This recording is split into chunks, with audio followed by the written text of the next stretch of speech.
Welcome to the Project, the podcast with the mission to cover every project throughout pop culture and history. I'm Sam. And I'm Lewis. And this week we watched a The Man From U.N.C.L.E. episode. Yeah, back from 1964. What was it called? The Project Strigas. Strigas Affair. Yes. They all had a fair at the end, didn't they? They did. I think there's another Project One we can do at some point. I got a bit confused when I was talking to Lewis about it before, and I thought they all had Project in the title. Yeah. I was like, oh, we can watch all of these forever. But no, when I got to the Wikipedia page, I was like, Control F Project, and there was only two, and I was like, oh, that's a shame. So this is from season 1, and the later one is from like season 3 or 4 or something like that, isn't it? So that's nice if we come back to it, if we decide we like it after this episode. Yeah, let's find out. Spoilers, but yeah, it was one of the older things that we've watched on the podcast, wasn't it? It was 1965, you said? 64, yeah. And I think before that we watched Moonbase, which was like 1951 or something like that, wasn't it? So yeah, it's getting back there. Yeah. And you could tell some of it was, it was. Well, it was in black and white for starts. yeah. Some of it felt a bit dated. It was fun to do something different, but we won't go too much into our thoughts up front there. We do have time codes in the episode description, so if you want to skip right to that, you can do. And we're also going to be talking about the third episode of The Mandalorian Season 3. We are. In personal projects. And before that, though, how are you today, Lewis? Yeah, fine. Yeah. Fine. I've got a really busy week ahead of me. So Lovely. I'm kind of calm before the storm. As in the next 7 days kind of thing? Yeah. Or, yeah. The next 7 days. Next 7 days. Culminating. It's like you've just received that ring tape in the post and you've watched it, and then you got the phone call and it says you're going to die in 7 days. So I thought you meant like sellotape you put on rings. Yeah, you just got a sellotape in the post. I was like, why is that scary? And because you're going to die in 7 days, you have to put all your affairs in order. That's what they should be doing in those films. No. Get a will written. But that's not what you're doing. You just got busy times, haven't you? Yeah. Actually, we're seeing King Gizzard next week, aren't we? Yeah, that's where my busy time culminates, I think. Oh, actually, no, I've got a busy day after, 2 days after that as well. I'm busy. Bloody hell. It's hard being a person, isn't it? It is. Speaking of which, how are you? I'm a person. I'm all right. Yeah. I was just saying to you a moment ago that I've got a training day tomorrow at work, and then I've got... Choo-choo. No, I'm driving, actually. And then I've got like a load of days off. Well, semi-off, like a couple of days working from home. You're in your home. It's you're kind of off. I assume no one from your work listens to this. No, they don't even know about it, which is good. And then I've got some annual leave booked surrounding the old Gizmas there that will be happening. And but I'm good generally. You did something recently, didn't you? You watched the Academy Awards. I did. So I took Monday off work and went around my friend's flat, and we stayed up and watched the Oscars, which was good fun. There was no dramatic slaps or anything this year. I didn't hear any particularly viral news. It was I guess they didn't want to be too No, the news was from the winners more than anything else. Yeah, and I don't really know much about it. Well, so the big winner was the film that I gave my film of the year to in our best of 2022. Yes, Puss in Boots. Unfortunately, didn't I was trying to think of a funny one. That's the one that you like. So, but yeah, Everything Everywhere All at Once won Best Picture, Best Director, Best Actress, Best Supporting Actor, Best Supporting Actress. Yeah. So 5 of the 6 big ones. And I saw people, because it was Jamie Lee Curtis rather than Stephanie Sue, yeah. Which I said at the time, I was surprised Jamie Lee Curtis was nominated. Yeah. I didn't think it was an Oscar-worthy performance. That feels like a bit of a legacy thing, doesn't it? Yeah, it's also... She's good, everyone likes her. It's also funny, they're like, oh yeah, everyone really loves this Asian American film. Yeah. Let's celebrate that by giving an award to Jamie Lee Curtis. The one white woman instead of a young Asian American actress. Yeah. But Ki Hai Kwan won, absolutely. Gray, Michelle Yeoh won, course, only the second woman of colour to win after Halle Berry. Fair, yeah. First Asian American woman. We were talking about Halle Berry earlier, weren't we? We were, because she's in Johnny Wickles Chapter 3. Brendan Fraser won Best Actor. Yes, I think everybody was happy for him for that. Yeah. I haven't seen The Whale yet. Nor have I. Have you I'm seen it? planning to. And I think I will now, just to see Brendan Fraser. I may be seeing it on Sunday. It's either that or Everything Everywhere is back in cinemas for Mother's Day on Sunday, because it's quite a mother-centric film. Yes. And now a multiple Oscar winner. I think I would rather see that on the big screen because I haven't seen it on the cinema. So yeah, but I'll let you know next week, everybody, what I see. It turned up on Prime, didn't it? So I think everyone watched it on there. There was Everything Everywhere won Best Original Screenplay as well. I think All Quiet on the Western Front won 4. Oh yeah. So that I think I remember as it was going through, because I had we had the BBC live feed up as well, just seeing the commentary, and as it was building up, they were like, there is a chance All Quiet on the Western Front sweeps up here. Like it seemed like it was building that way. So some of the what are seen as maybe smaller awards were kind of picking up. Yeah, I think it won Best Adapted Screenplay. No, it didn't actually. That was Women Talking. It won International and a bunch of other stuff. And it was like, but then Everything Everywhere came along and just swept it.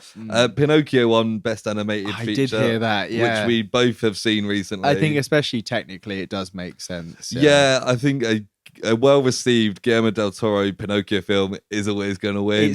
I'm glad that Pixar didn't win another one. I did like Turning Red, but it wasn't one of my favorites. The Sea Beast was nominated as well, which we both quite liked. Yeah, I think it had a bit of a missing element, Sea Beast. Like it wasn't like a certified like banger straight away. It had like some of the more serious elements and like the scale of things I really enjoyed, because it's basically a kaiju film, isn't it? It's like a kid's kaiju film. Weirdly enough, Turning Red has some kind of kaiju aspects in it as well, which is Kaiju's coming to town. Kaiju's coming back. Yeah, I think Puss in Boots should have won, because Puss in Boots was the best film on that list. I went to have a look and see if I could see it in the cinema at all, and all the showings at the moment are ending at like 4 something. Like the latest showing is 4 o'clock. Right. Because it's a kid's film. Yeah. But it may mean that I won't get a chance to see it. I think I saw it at like 5:10 on like a Monday. So I went straight after work down to cinema. I mean, I probably could just about catch it actually. But yeah, it won't be easy to kind of get a good showing basically. Which is a real shame because I've only heard good things. Top Gun Maverick won an Oscar as well for Best Sound. Oh yeah. To be fair, we spoke about it. There's the bit when he's in the plane and he's doing the bits. But no, when he's doing like the proper like side to side, you can. There's no soundtrack and you can just feel it and you can hear it. It's just really really good. Really good. R won Best Original Song. We then stuck it on and had a listen. I was like, it's alright. It's probably better in context of the film. And I think it is the one where maybe it's not the dancing one. Did it feel remember. like quite an epic kind of song? Wasn't like a jokey kind of. It was hard to tell. I was only half paying attention to it, but this was like 2 a.m. by this point. Yeah. What time did it go on till? Like 5? I think it was done by like 3:30, 4ish. It was scheduled to finish at 3, but they never finish on time, does it? Yeah. It's all those long speeches. Although I did see that the only speech that was cut short was the Avatar 2 one. Yes, for like a visual effects, which I think has been theorized that it's because James Cameron is very outspoken against the Academy. So because apparently there was longer speeches than that, and it was just they got cut off very quickly. They're a bit weird with that. I mean, Avatar was always going to win Best Visual Effects. Yeah, of course, it's all visual effects, and it's made so much money. Like I saw a lot of people were annoyed that Angela Bassett didn't win Best Supporting Actress, and I was like, she was fine. She had a very good scene. Yeah, like the scene that makes you do feel that emotion, and the characters on screen are tearing up. You're kind of tearing up, even if you're not massively. Overall, she was fine in an okay film. That's probably one of the best performances in an MCU film, though. Yeah, but if you only have to be in one scene and be really emotional, then it's not really a big and like Stephanie Sue was better. Kerry Condon in Banshees of Inisherin was really good. I thought she should have won for that. Yeah. But one of my friends mentioned that Janelle Monáe should have been nominated for Glass Onion as well, because she's really good in that. Yeah, and it's almost like a multi-role, isn't it? Because exactly. she's doing the whole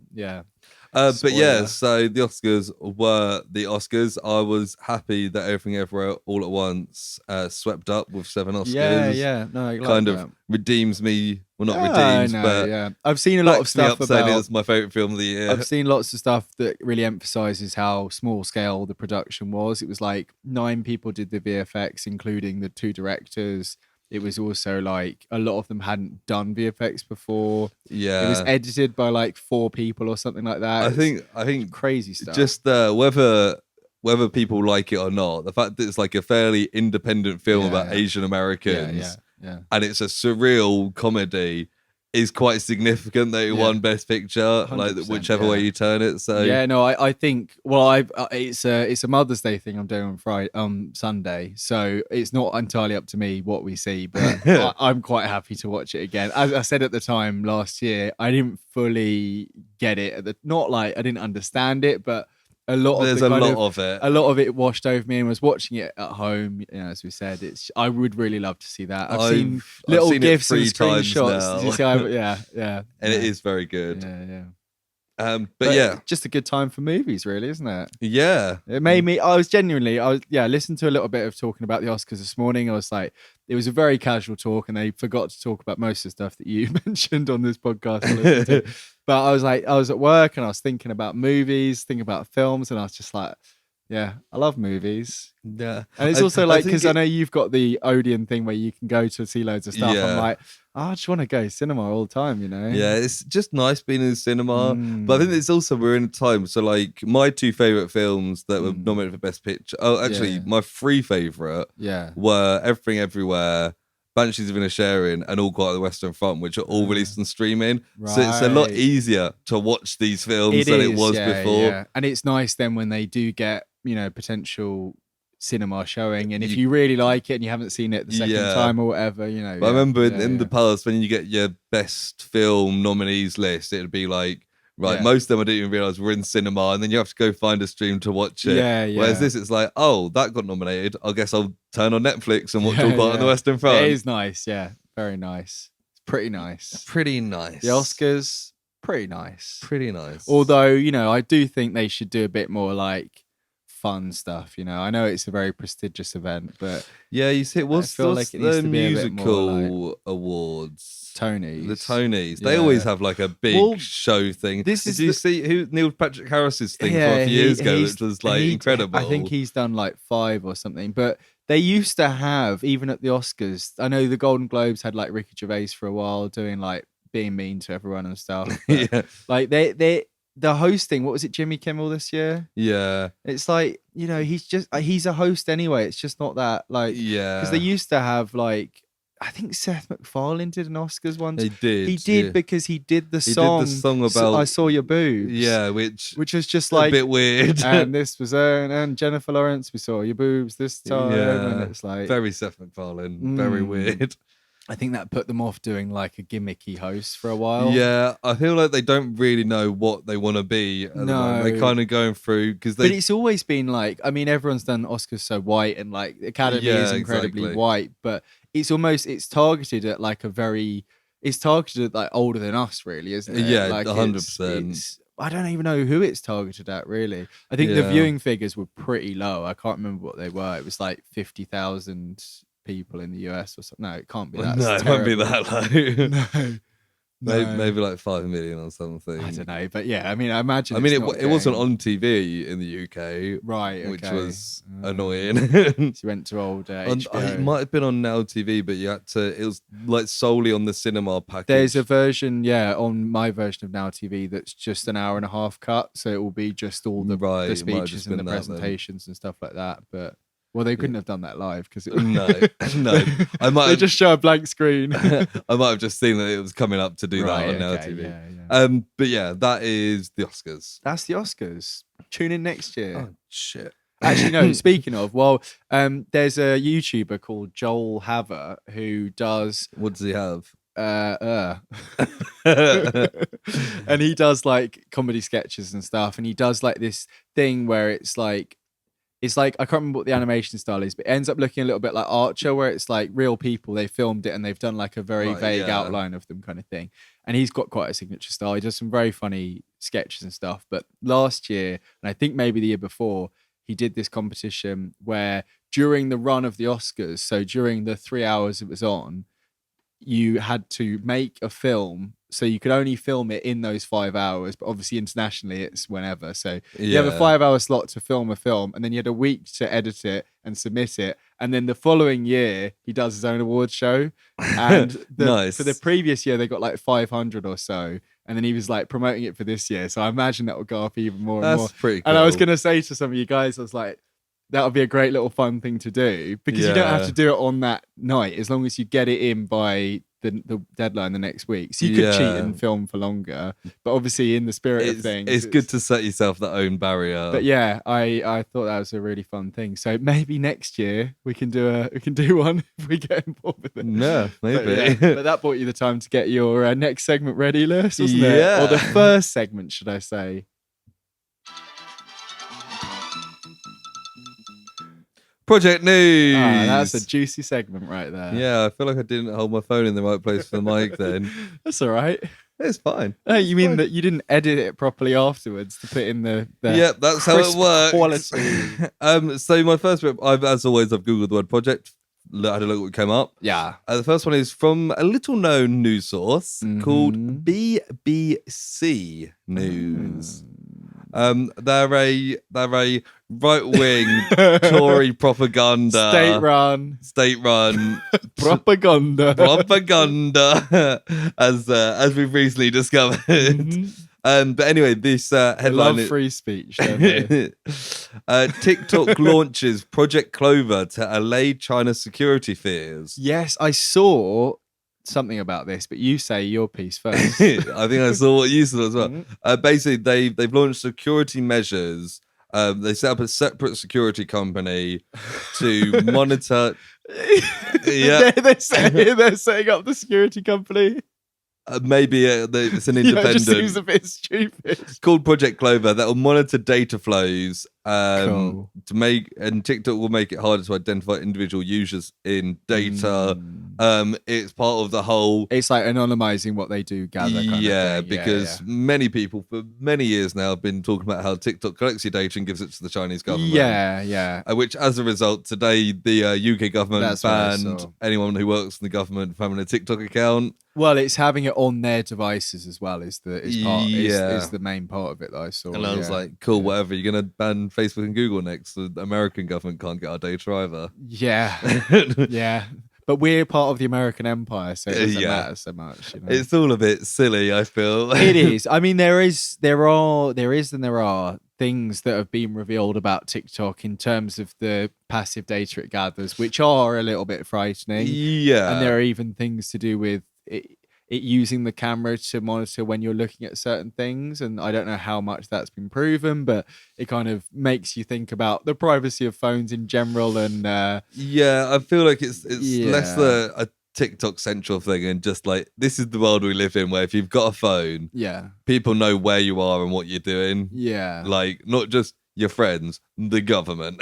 They're more than your friends, probably. If you're like me and you can't respond to people's messages. I was watching a TikTok, funnily enough, and it was and it said China good, TikTok good, everything is okay. I think it was a film with TV shows from like 20 years ago, and one of the big fears in that film, I think they stopped like a Skynet type organization, because the big fear is that when that gets going, governments will be able to know where you are at all times just from a device you've got. And I'm like, that happened. That's the world we live in. They failed. Skynet is here. I think that might even be in the Terminator with Emilia Clarke in it. I think the Skynet in that is rebranded as a social media service. Really? And I'm pretty sure it's something like that.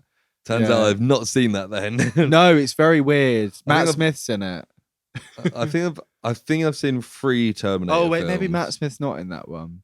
That one has a wild aspect to it that was spoiled in the trailers, which I'm guessing you don't know. No, I don't think I watched any trailers It's to do for with it. like John Connor and like he's in. Really? He's in like the normal time and he's a man. Like he's grown. He's like I think he's like the CEO of the tech company, and Amelia Oh. Clarke comes from the. So they go.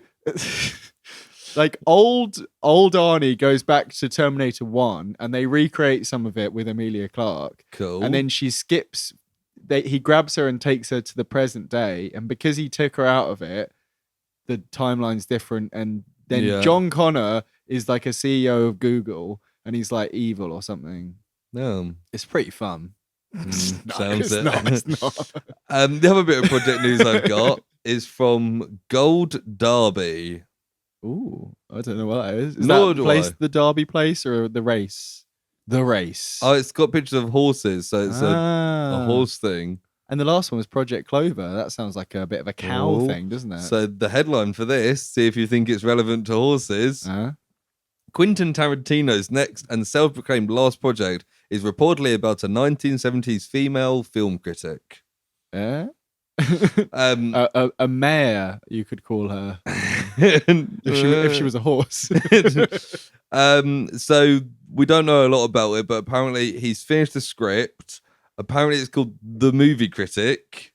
Set in LA in the late 70s and has a female lead. Wait, what? It's set in the late 70s? Yeah. I thought you said it was in the 1920s. No, I said 1970. Okay.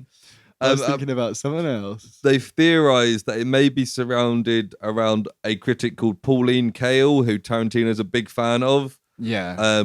Speaks about her book a lot, so it might be something like that. I imagine it'll be like a fictionalized thing, like with the Manson family. They literally say here, keep in mind that when we first heard about Once Upon a Time in Hollywood, the initial talk was that it was a Charles Manson film, and it kind of is, but mostly it isn't. Yeah, isn't Leonardo DiCaprio doing, I almost said his name as Da Vinci then. I've done that before. He's doing a Scorsese Manson thing, I think Killers of the Flower Moon. Oh, is that? That might be, unless I'm confusing two things, but yeah. Leonardo DiCaprio and Scorsese like working together. I think they're like bread and butter. They are like bread and butter. Yeah. So yeah, I guess. I guess that's happening. That's happening. It makes sense because it's kind of the same vibe as when was Once Upon a Time in Hollywood? That was going into the 70s. I think it was like the 50s. I think it was. Oh no, it was the 60s, wasn't it? Mid 60s or so. Yeah, because it was whenever Sharon Tate died. Which was like the mid to late 60s. Like 66, maybe. I'm gonna say 67. Okay. Let me just get you to talk while I move away from the mic. Because I know that Charles Manson was around the same time as the Beach Boys because he was friends with some of them. Yes, and Helter Skelter, etc. Yeah, all that kind of jazz. Oh, this is so confusing. Really? Here we go. What did you say? 67. Bullshit. 69. Oh, okay. A bit later then. Absolute bullshit. Close enough. But yeah, anyway, who do you reckon will be this female lead for the movie critic? Uma Thurman? I was going to say Margot Robbie, but yeah, they pretty much look the same, don't they? So one's older. Yeah, no, they don't. Depends how old he wants this character to be. I guess. Do you have it there? The character name, the actress? No, I don't. Okay. I thought you were like, who do you reckon? Or who else has he had? No, it'd probably be Uma Thurman. Yeah, probably Uma. I feel like if it's his last one, I feel like he's going to get the whole gang together. Everyone that he likes working with. Yeah. Samuel L. Jackson will be in it. He's always in it for one bit. John Travolta, maybe. Michael Madsen. Yeah, that guy who looks like Michael Madsen from Johnny Rickles. Tim Roth can be in it. Yeah, who else? Brad Pitt, Leonardo DiCaprio. Yeah. God, this could be a real star-studded cast. Who else could be in it? Oh, Jamie Foxx. Yeah, he could be in it. Christoph Waltz. He's a double trouble one now. Triple trouble. Yeah. Who's the guy? Kurt Russell. He was in the Cowboy one. No, yeah. Second Cowboy one. One. Did you not see that? No. Did you? No. It's a bit boring. It's like Reservoir Dogs, but Cowboys. It's like we're all in a place and there's a bit of trouble going on and it's like a play. Oh yeah, not the Hateful What's Eight. it called? Yeah, Hateful Eight. Yeah. Oh yeah, no, I have seen the Hateful Oh Eight. yeah. Ryan Reynolds is in the Hateful Eight as well. Not Ryan Reynolds, the other one, Channing Tatum. Yeah. Well, he's for about 5 seconds. Yeah, but get him in it. Why not? Jennifer Jason Lee. Jennifer Jason Lee. Is she in another one as well? I don't know. I can't remember. That the New Zealand stunt woman who's Uma Thurman's stunt woman. She's always popping up. Sure. She's in that, and she's in the one with the Death Proof. Oh, Kurt Russell's in that as well. That's the one I haven't seen. David Carradine, obviously. Well, oh yeah. He did something that means that he can't be in this anymore. Yeah. I got excited for a second, then I was like, "Oh, I still think they should do a Kill Bill Volume 3. I think that's the perfect film to get him back in. He has a break for 5 years. David Carradine. No, I don't think you're gonna get him back in. No, Quentin Tarantino. No, because you wait. Because it's the thing where she tells the girl about the cereal to come back and get her or whatever. Lucy Liu. No, there's not Lucy Liu, but yes, I know. No, they could get I know. No, but they get that girl to come back and kill, and you call it Kill Bride instead. Yeah. Spoilers for anyone who hasn't seen Kill. This is going to be a long episode, isn't it? Oh yeah. Spoilers for anyone who hasn't seen Kill Bill Volume 2. Does she kill Bill at the end? I can't remember. I think she does. I think she does as well. There's a whole bit with her and Bill and her daughter. And I remember that lasting forever. And they go into the garden and it's like snow or something. No, that's the first one. That's with Lucy Liu. Oh, yeah. And she gets her head off. I haven't seen either of those films in years. Maybe I should rewatch them. I would love to rewatch them. Maybe for the Silver Screen Project, we should do all Tarantino films and then lead up to this 10th and final one. That would be a solid shout, to be fair. That would be fun. And we could start it early because, well, there's like 4 years off at this point. Yeah. So we've got 4 years to watch them all. Should we go into the main topic? Yeah, why not? Yeah. The Man From U.N.C.L.E. I think it's pronounced that uncle when we talk about the TV show. Okay. Season 1, episode 9, the Project Strigas affair. From released on the 24th of November 1964. Okay. So cool. Yeah, one of the oldest. I'll go into the background. Directed by Joseph Sargent. That sounds familiar. Probably not. The only other thing... Sorry, excuse me. The only other notable thing that I knew him from was that he directed an episode of Star Trek, the original series. Oh, did he now? Yeah. Did he now? Which is quite a fun episode where... actually, just up front, when was the original series? 1966, 2 years after this. Yeah. Interesting. Yes, very interesting. That's a fun episode where they come across like some super advanced, super like giant alien that they're talking to over their like web chat thing. They're on Skype. And when they eventually go over that ship, it's like a little girl who's like got mind powers. Bit weird. Yeah. So they were like grooming a little girl online. No. They were she was grooming them. They were like enemies. Oh my god. Yeah, it was I better not watch this Star Trek thing. Written by Henry Misrock, who couldn't find much on. Stupid name. And then starring, I've got a long list here. Yeah. Robert Vaughn plays Napoleon Solo. I thought Henry Cavill played him. No, this is the original. Fuck old Guernsey boy, Henry Cavill. Is he from Guernsey? He was born in Guernsey. Explains a lot. Robert Vaughn was in the A-Team series in the 80s. He was in Coronation Street. He was in What? He was in Superman 3. I think I said Superman like that last week, didn't I? Superman 3. He was nominated Best Supporting Actor at the Oscars for The Young Philadelphians, but We spoke about Philadelphia last week as well. Yeah, different thing though. No. I know Robert Vaughn though because he's also in Hustle, which I spoke about a few weeks ago. You know, the BBC crime drama. Is he old in that? Yeah, he's old in that. He's kind of like the old mentor guy. There's an old guy in this as well, isn't there?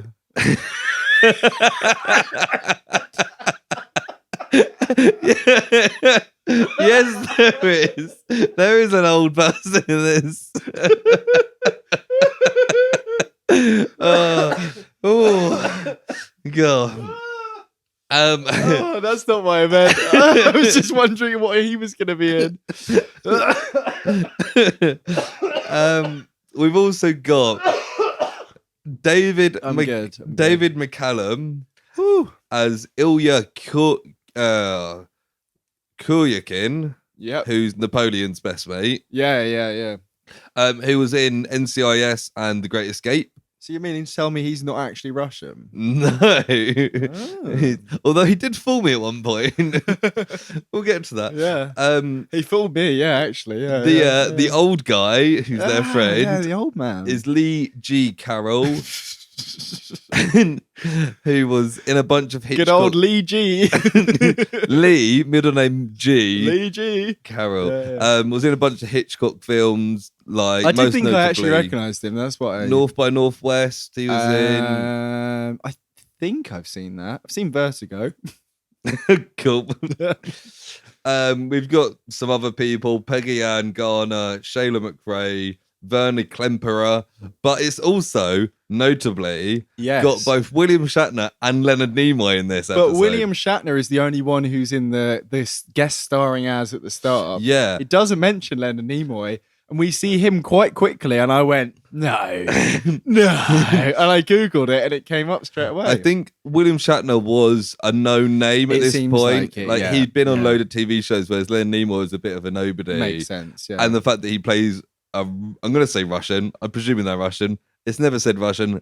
No. But they're probably Russian. It talks about the bad guy who makes the bit of the speech at the very start. He says he has a small strip of land in somewhere in Eastern Europe. So I think then it's to avoid ambiguous.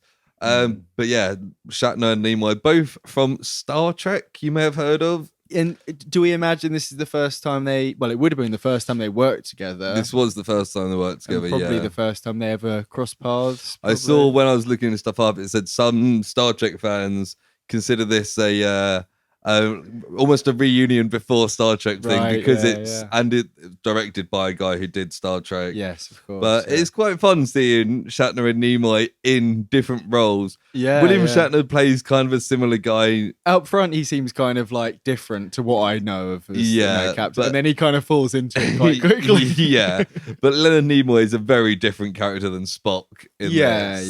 Yeah. Right. I'm saying along with you. Rather than from my own, opinion. Though. Yeah.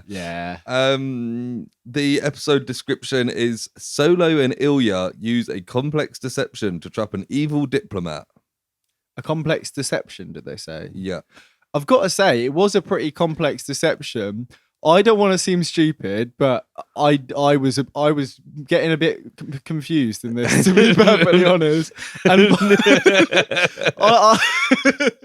I'll be honest, as much as I love watching everything that we watch for the podcast, hand on heart, and I watch every single moment of every single thing that we watch all the time and have never looked away and played Animal Crossing, I was kind of hoping that I could maybe have this on while maybe doing something else.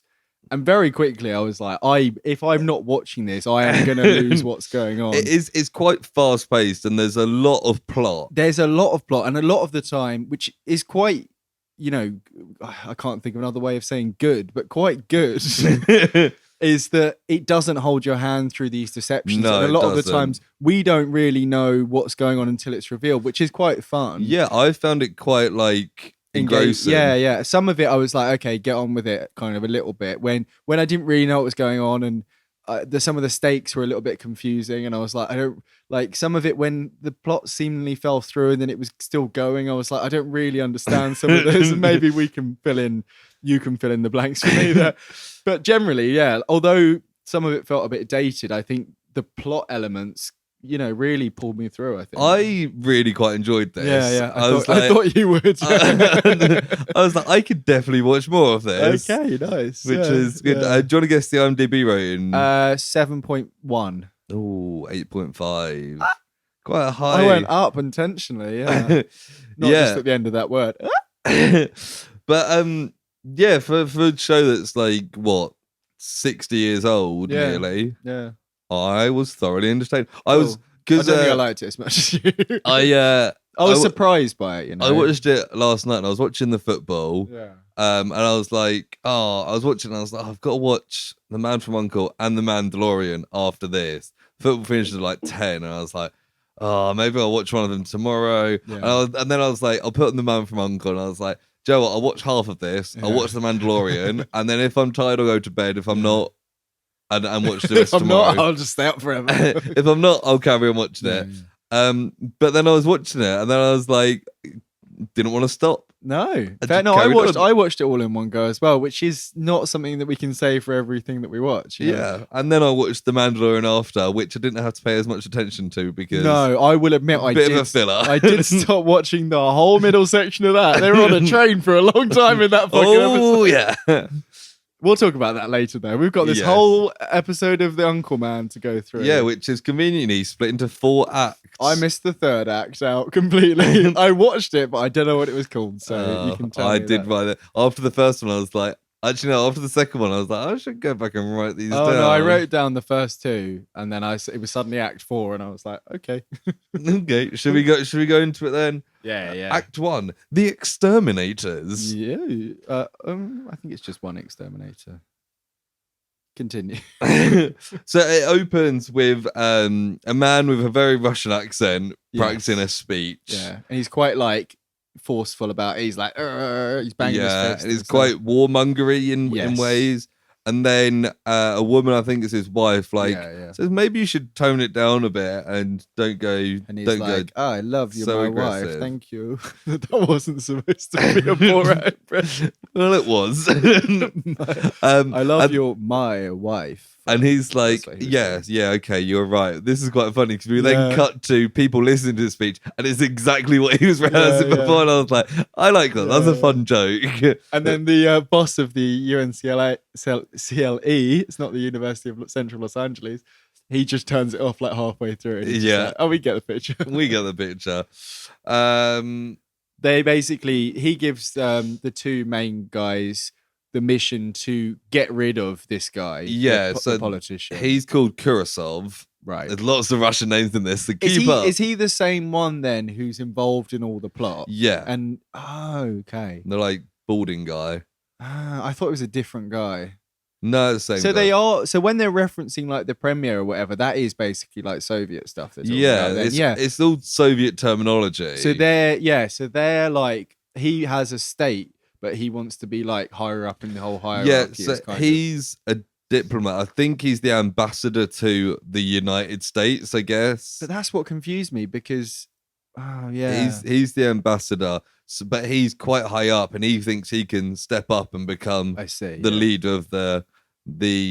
I've got the word for their little group of people that are in charge of the Soviet Union. What are they called? The Goblov or something. No, what am I thinking? No, not the Comintern. Is that it? It might be the Comintern. What am I thinking of? I was thinking of like Block. Block. It might be the Comintern. Yeah, you might be right. Yeah, it's something like that. You can tell I haven't thought about this stuff in a while. And you can tell I haven't thought about it in even longer.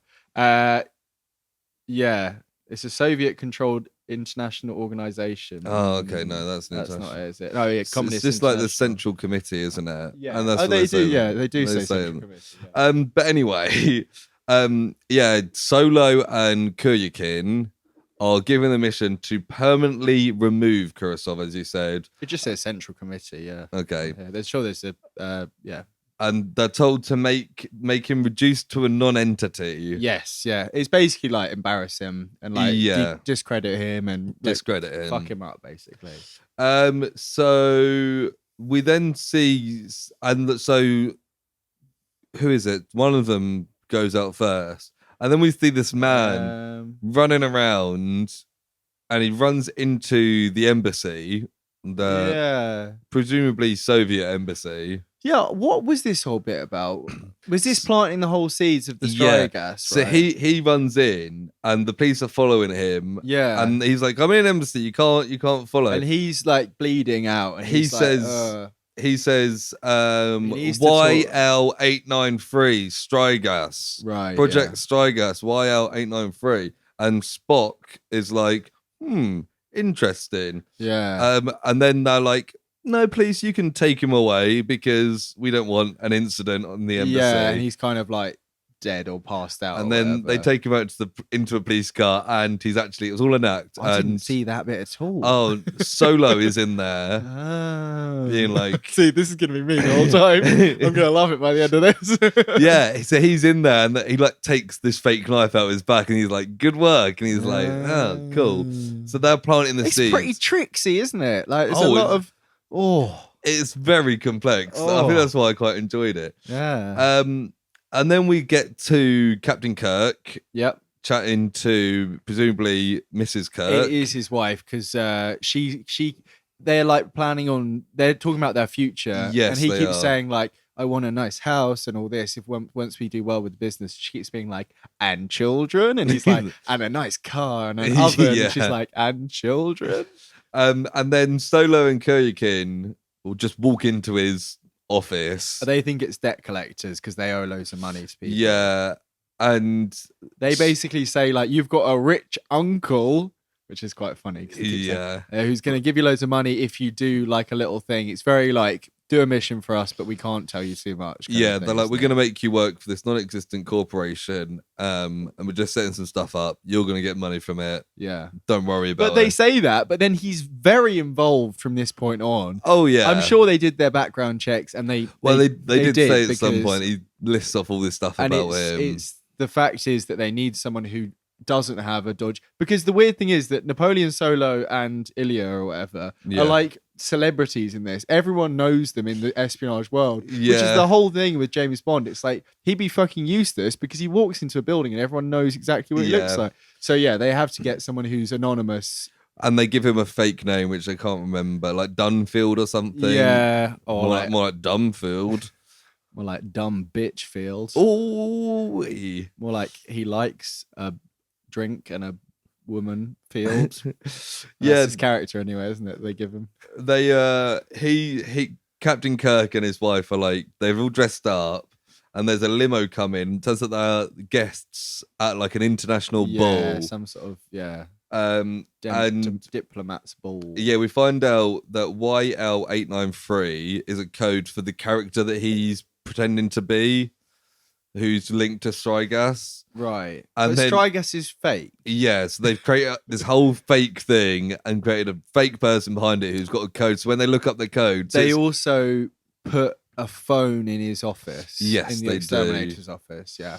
And they say to Captain Kirk... This is what I mean, yeah. Like, can you convince them that you like women and gin? And he's like, yeah, I can. Yeah. And his wife's a bit like, oh God, this is going to be a long evening. And then, like, the next time we see him, he's like pissed and he's like talking to women. Oh, the premier guy sends across, the diplomat sends his wife to go and distract him or something. Yeah. There's a couple bits before that. Go through your bits, yeah. So Spock tells the Russian Kurasov that the guy that came into the embassy died in hospital, and that he's found out that YL893 is this Michael Donfield, who is this character they've made up to be played by Kirk, played by William Shatner. Okay.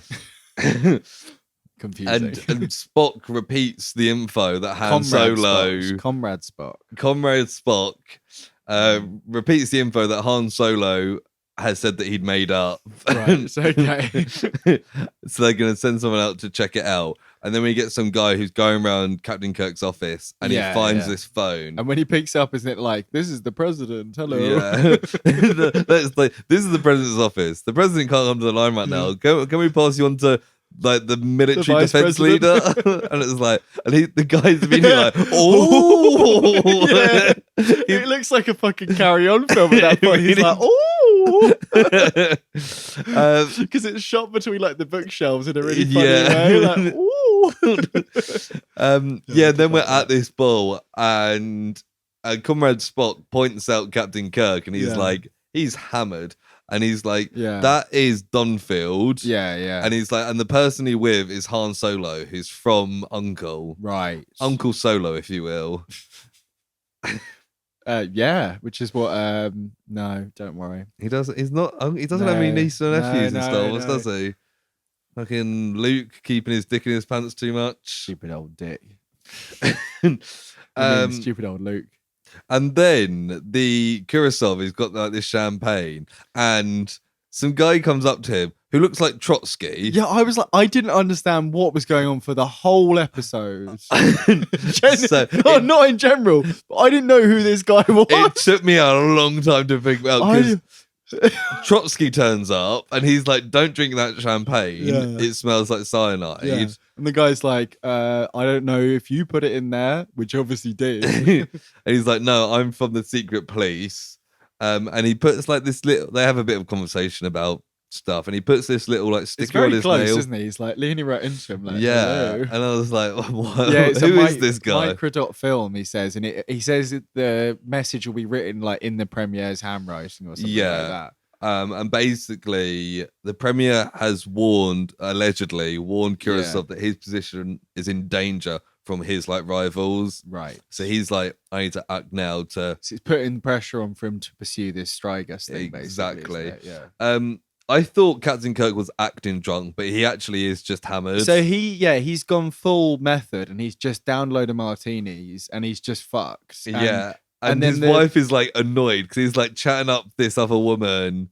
Because the diplomat guy sends his wife over to like distract him or something. I don't really understand. I think maybe she was going to try and get some information out of him, but he's just like all over the place. He's like pretending to be a statue and like doing like riddles to her or something. Yeah, it's quite funny. That was the bit where I was like, this is what I think of when I think of William Shatner. Like this is kind of the character that I think of. Yeah, fair enough. Spock offers to help Captain Kirk because they've got wouldn't he? But then future.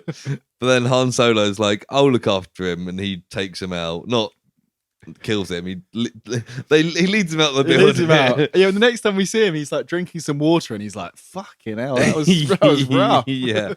And then the Kurosov asks Trotsky about the Strigas. Right. And we're like, ooh. But then Spock turns up and is like, Captain Kirk has got a phone to the president in his office. Like, this guy's legit. This guy from the Carry On film found it. Yeah. And that is the end of Act 1. So we've got, they've set the scene. We've got I wrote that. Parts. Comrade Spock tells Guy they found secret phone. I'm up to date so far. Nice. There we go. Audience, what are you called? Listeners, PP Squad. If you're up to date as well, let us know. If all these extra names are confusing it for you, good. That's why you listen to this, isn't it? Yes. Isn't it obvious that Kurosov is working with Spock and maybe Trotsky against Han Solo, who's working with Kuryakin and Captain Kirk? Yes. There's lots of Captain Kirk, Kuryakin, Kurosov, Trotsky. But Act 2 is called the $100,000 box top. I like to go back 2 times because I thought it said Botox. I wrote the $10,000 something. Wow. I didn't go back. You're a bit of a Captain Kirk in the last scene, aren't you? Whoa. This scene opens and Kirk is still drunk. Yeah, this is when he's like leaning over, like drinking some water, like, oh. And this bit, which I guess you missed, is Trotsky turns up.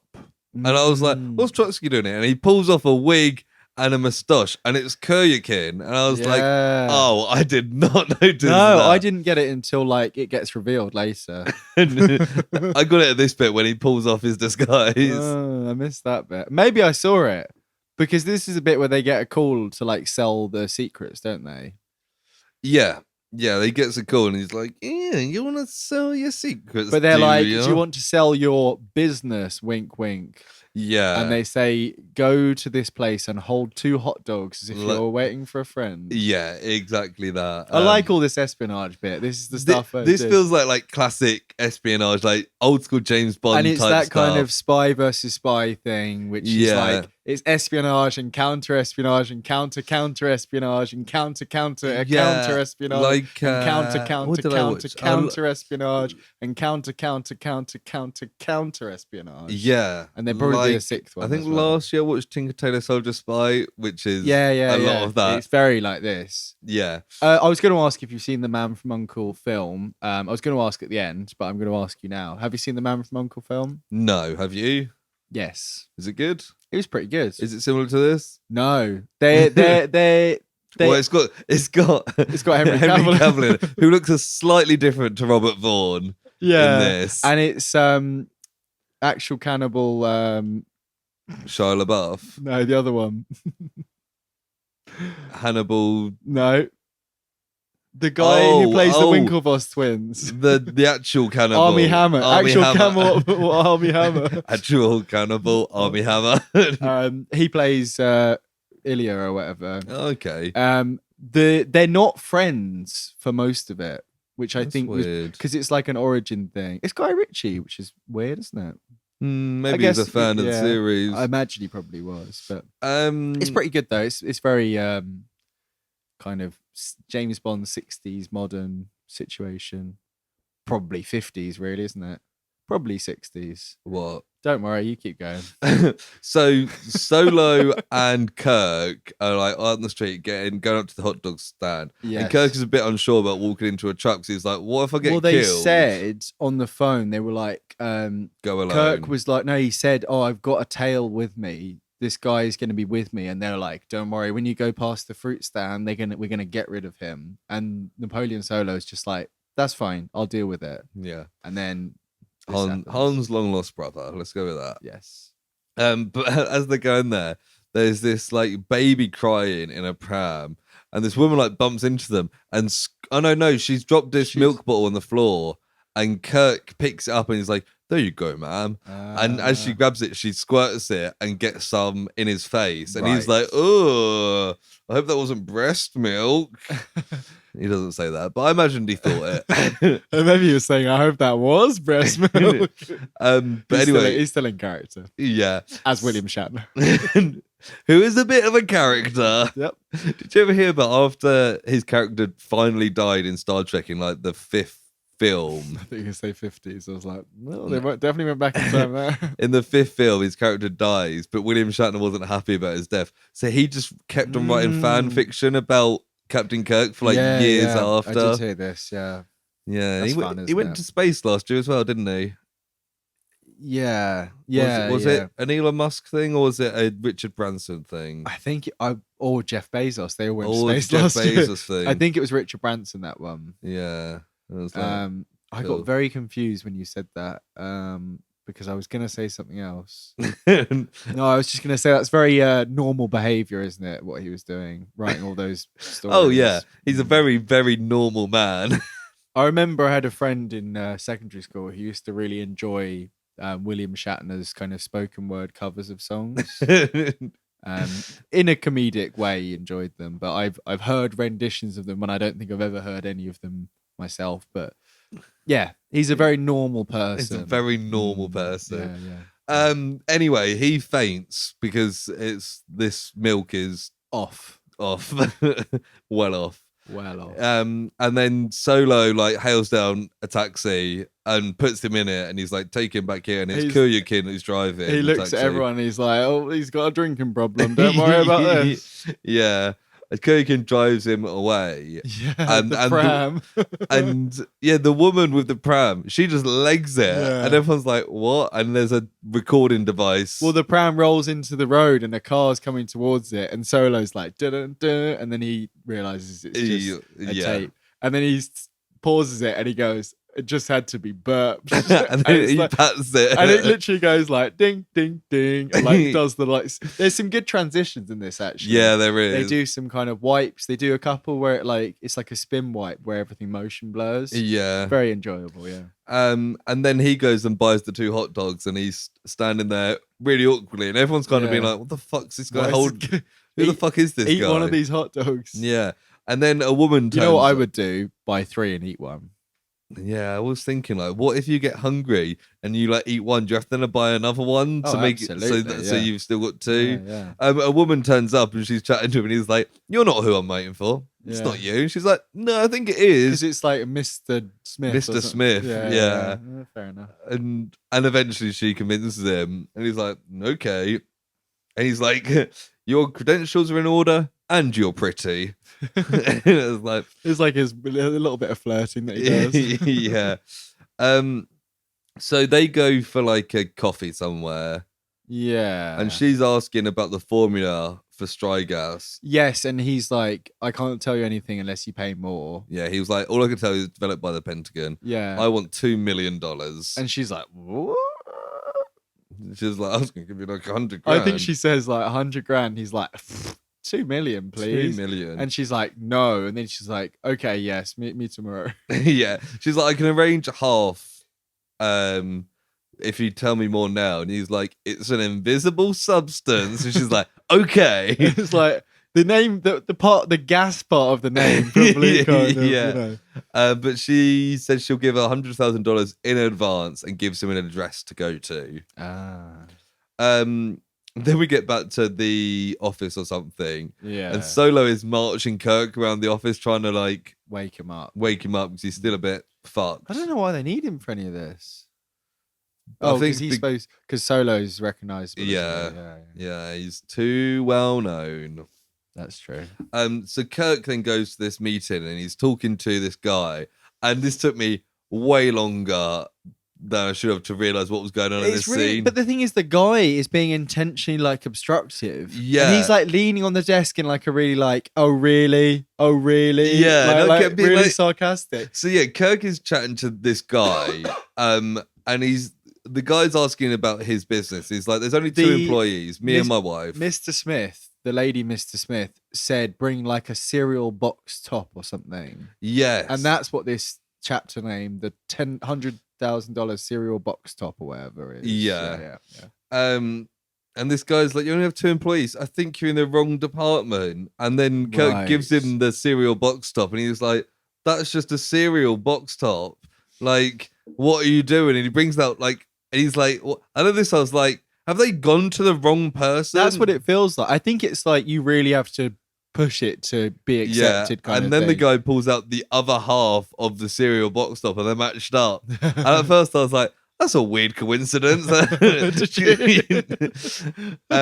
there's parts of this you didn't understand either, then, clearly. I don't remember that bit happening at all. I'll tell you. I remember he said it. I don't remember him matching nothing up with nothing. I think I was writing down like, why is this guy being so rude? Because he's leaning on the desk. It's like the Willy Wonka meme that was just like when he's like, oh yeah. But at this point, I think the matchup of the cereal is like you're in. That's the code. Yeah. And he asks about Strigas, and he's like, Kirk is like, where's my money? And he gives him like a little package, like brown bag with 100 grand in it. Well, then he's like, here's the rest in this big box. And he slides the box over, and then he opens the box, and it's got like a camera and a recording thing. And he's like, gotcha. Yeah, he's like, see, now we've recorded this whole thing. You've already betrayed your country. So basically you have to give us the rest for free. Yeah. And he's like, no. Because he's recorded saying that Strigas will revolutionize modern warfare. Meanwhile, Mr. Smith. So you could call Strigas Modern Warfare 2. You could, yeah. Nice. Which there'll probably be a 15th game called Modern Warfare 2 in like 20 years. Or Strigas 5. Strigas 5. Yeah. It really annoys me that Call of Duty just called their games stuff they've called it before. It's because it's the same game but new. It's not though. It's not. It's slightly different. It's a new game. 2.5? No, because that implies it goes after. Just make a new one. Come up with a new title. What they should do is have Roman numerals the second time instead of the number. And at least you could separate it. Is it Activision? Yeah, come on. Well, they do, Activision do the Modern Warfares, and Treyarch do the World at Wars, which turned into Black Ops, which turned into the one with Kit Harington in space and Kevin Spacey was there. Yeah, I'd kind of stopped playing them. Oh yeah, I didn't play that one. No. But anyway, it was like Halo, wasn't it? What?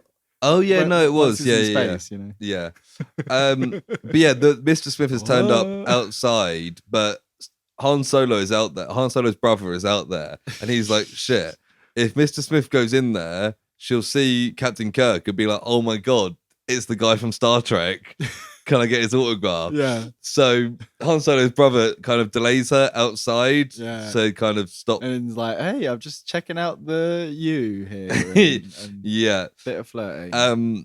Captain Kirk finishes up his business. He leaves and kind of sees them out there and just kind of carries on walking. And then she looks in there, and She goes Han in. Solo's brother's like, "I'll see you later too," and walks out as well. And then when she goes to talk to the bank guy, she's like, I just saw what's my face outside. He was really nice and cool and I fancy him. And then he's like, yes, he was good in Star Trek, wasn't he? And she goes, don't you mean Star Wars? But they just get past it and they think, don't I work with some stupid people? Yeah, can't imagine getting Star Trek and Star Wars mixed up. What about Star Trek? Star Treks. Anyway, we then get the Kurasov, the head Russian guy. I started getting sus of Comrade Spock at this point. I was like, is he not a comrade? And do we ever find that out? Maybe. I think so. I think he is. It's everyone's just out to get everyone, aren't they? Yeah. Especially in those pesky comrades. Kurasov is filling a suitcase with money to pay off Captain Kirk. Even though they caught him on camera. Yeah, I think they're still planning on paying him. Throughout this, they keep insisting on paying him, which was a bit weird. Even at the end when he's got him in gunpoint, he still pays him. This is what confused me, and I thought that there was more layers to this plotting than there maybe was. Well, the money comes into it at the end, so that's probably why. But the guy giving them the money didn't know that it was going to come back in that way. I know, but for that's the plot. Yeah. Because they're like, we can blackmail you, we won't have to pay you, and then they're like, but because we're nice, we'll pay you anyway. Yeah. So yeah, Kurasov is filling the suitcase, and Trotsky's with him, who's secretly Kuryakin. He's just hanging out at this point. Yeah. And he's like, don't look into Strigas. I don't think it's worth it. And then Spock is like, Captain Kirk has arrived. Beam me up, Scotty. And the Kurasov is like, okay, I'm going to go to meet him. And he's like, Spock, you stay here. I'm going to bring my new friend Trotsky. And Spock's a bit like, oh, I don't like this Trotsky fella. Spocksky. Yeah, sure. Yeah. I like Comrade Spock more. And Spock, Comrade Spock then makes a phone call. Yeah, and this is the bit where I was like, I think he's doing a bit of like checking it out. Yeah, I think he doesn't really like Kurasov and he doesn't trust Trotsky. That's what it is. So which turns out he was right. Absolutely. And you know what? He kind of wins at the end, doesn't he? Yeah, everyone wins apart from the bald guy. Yeah. Yeah. Then we get Act 3. Yeah, this is the one I missed out. There goes the old ball game. It's quite a short act, this one, isn't it? Yeah, it is. Because this was about a third, 2/3 of the way in, and I was like, okay, there's 3 acts, and then they squeeze in a 4th one. Yeah. So the guy who recorded them, I called him the negotiator for this. The guy who met Captain I called him Kirk. the bank guy. The bank guy. Yeah, negotiator sounds better. It sounds a bit more badass. Right. Sounds like the negotiator. The adjudicator. But anyway, he toasts Captain Kirk and he's like, haha. And then Kirk's like reluctant to drink it. He's like, it's fine. And they swap him around and he drinks it. And Kirk's still like, I'm just going to put this down because I don't want to die. He's probably still hungover from all the poison and martini. Yeah. And then Kurasov and Trotsky arrive. And they kind of sit down and they're a bit suspicious of each other. And Kirk gives a piece of paper to Kuryakin. Right. And it's like, it kind of shows what Strigas is. It's like a strike gas. Yeah, the bit when he's like, it stands for strike gas. And I was like, are you...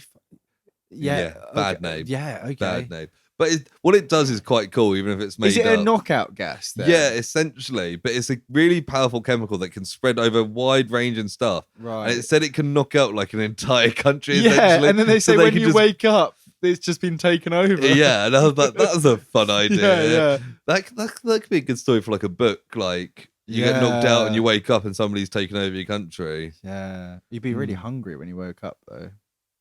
I Yeah. guess that's the least of your problems, isn't Yeah. it? I'm just thinking, how long would you have to be knocked out for? But probably only a short amount of time. Yeah. If they were ready if they to planned like, it, yeah. yeah. So The Kurosov whole country, though, that's so funny. I guess it's multiple like gas shells. Yeah. I'm imagining one goes like in the center of England and it just spreads across. But that'd be scary. It'd be like in like a fortnight or whatever, when you're running away from like a closing ring or whatever. Yeah. It'd be like a big gas. Or approaching gas. Is that a thing in something where in Mission Impossible there's the sandstorm. yes, I was thinking of Hunger Games. Oh, there where is the a gas bit, comes and they have to run away and it like burns your skin. We both went, loved our arms. But yeah, Kurosov takes Captain Kirk's suitcase and he opens it up and it's just newspaper and telephone boxes. He's like, oh, you bastard. He's like, what do you carry in yours? And he's like, well, obviously not that. And because Kirk's like suspicious, he's like, I'll open yours. It opens up and it is $1 million. All the money, And he's like, oh, okay. But he does have documents though. Yeah, so what he does, he rips a hole in his coat and he's got it in the lining of his coat. He's got all these documents. Very clever. I was like, it's almost as if he's working for a spy organization. And they give the stuff to Kuryakin. Trotsky takes a map and he's like, it's got all the primary targets. And there's a formula on here. and Trotsky's like, he looks over and he's like, this appears to be correct. This is a good formula. And Kurosov is like, okay, cool. So Kirk, Trotsky's giving it the okay. Yeah. Trixie Trotsky. Kirk takes his suitcase of money and starts walking out, and it's like, oh, they've done it. And then Comrade Spock, he's back. He arrives with a gun. He's done a big gold check on them, hasn't he? Yeah, Kurosov's like, nobody sent for you. Yeah. I think he's like, don't come in here without being told to. Yeah. Something like that. And he's like, it turns out that nobody sent Trotsky. Nobody sent Trotsky here. No. And he's like, who are you? And Trotsky's like, that's above your pay grade, essentially. And he takes a little pill and puts it in his mouth and bites into it. Yeah. And Kurosov's like, Kuryakin knows the price of failure. And he like collapses and they're like, smells like cyanide.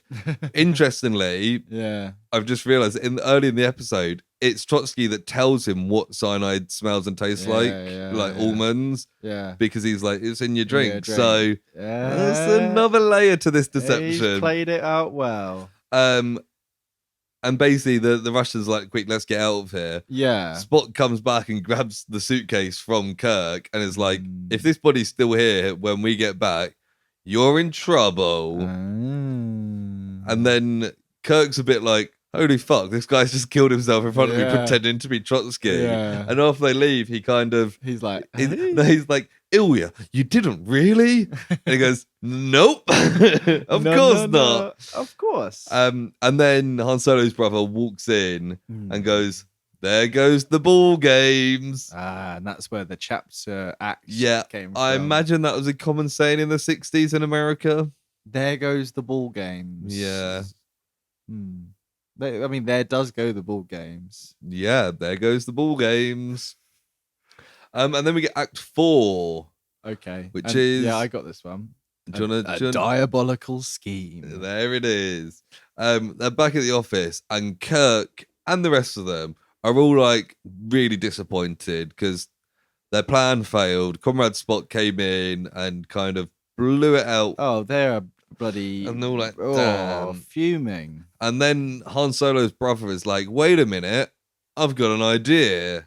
Yeah. And he and Captain Kirk run off and Kuryakin's like, okay, well, I guess I'm dead, or I'm meant to be dead. Yeah. And doesn't the bank guy come back in and find him? Yeah. So he goes in and finds Trotsky dead. So he's obviously gone back and laid down. Yeah. And he's like, oh, what's he doing here? And he's like, I'm not dead. Yeah. And then he punches him. And I was like, that's very funny.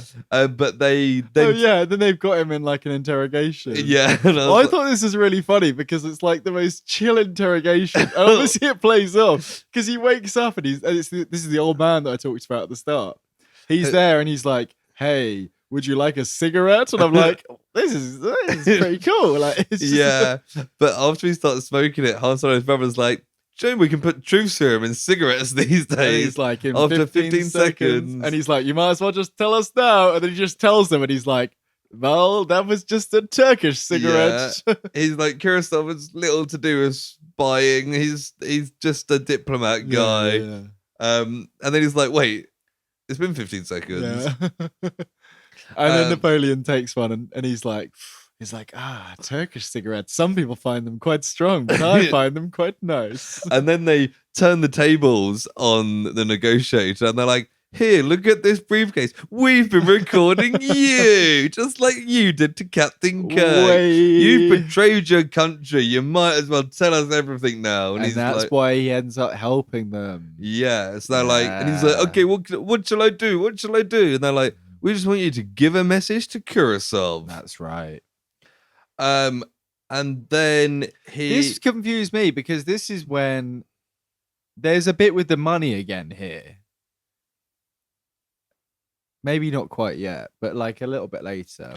Maybe. My note says they confuse the guy. He is going back to the boss. Very confusing. Yeah. So this was him delivering the message. Yeah. So he goes back to Kurosawa and he's like, I found Trotsky in my where is he? living room or whatever. Okay. And he's like, turns out he is one of them. Trotsky's working for one of Kurosaw's like rivals within He's Russia. Trying to destabilize him, He's trying to destabilize him, like, and discredit him, like we said at the start. And he wants Strigas for himself. And they're like, but he's alive. Did they say he was alive? I think so. Yeah. He's like, he's actually alive because it puts the pressure on him to get Strigas. Basically, it's upping that pressure again. Like, you better go get it quickly before someone else gets it. If his General Collodin is like the premier, he's like, if he finds out that you had this and let it go, he will not be happy. And he's like, you're gonna get killed unless you get Strigas. You need to get Strigas now. And he's like, Kilodin. Fuck, we had Strigas. Yeah. So Kurosawa turns up to Captain Kirk's place. Yeah. And he's like packing, and he's very casual considering he's just like, this is what confused me. He's like, oh, I don't want to talk to you. I'm just packing. It's like, this was a lot more tense before. This is what threw me off about this whole last bit. And Kurosaw's, I want to complete the arrangement. And he's pretty, like, considering he's the bad guy in this, he's got a kind of moral, not a, like really an honor does. system. It's a very kind of, I'm going to pay you for this so that I can get what I want. He does then say, we'll either close the deal or I kill you. Yeah, but he says that, and then he's still trying to give him the money the whole time. It's not a threat. It's just a deal. Yeah. So Kirk gives all the papers and stuff to Kurosawa, and he's like, yep, that's all here, and leaves with the coat with them all in. Yeah. And then Han Solo's brother walks in. That's why he's like, oh yeah, I'll take your coat with me. Yeah. And he's left the $100,000 there. He's pointing a gun at him. He's like, you can keep your $100,000. And I was like, okay. That's what I mean. Just keep it. Which he should have, turns out. Han Solo's brother walks in, followed by Kuryakin. And they're like, he's bitten. He's taken it. It turns out they have set up a Swiss bank account with a safety deposit box that if you unravel, you'll find that it's in Kurosaw's name. And they're depositing the $100,000, which is Russian state money, in this security deposit box. And I was like, that is fucking genius. I did like this.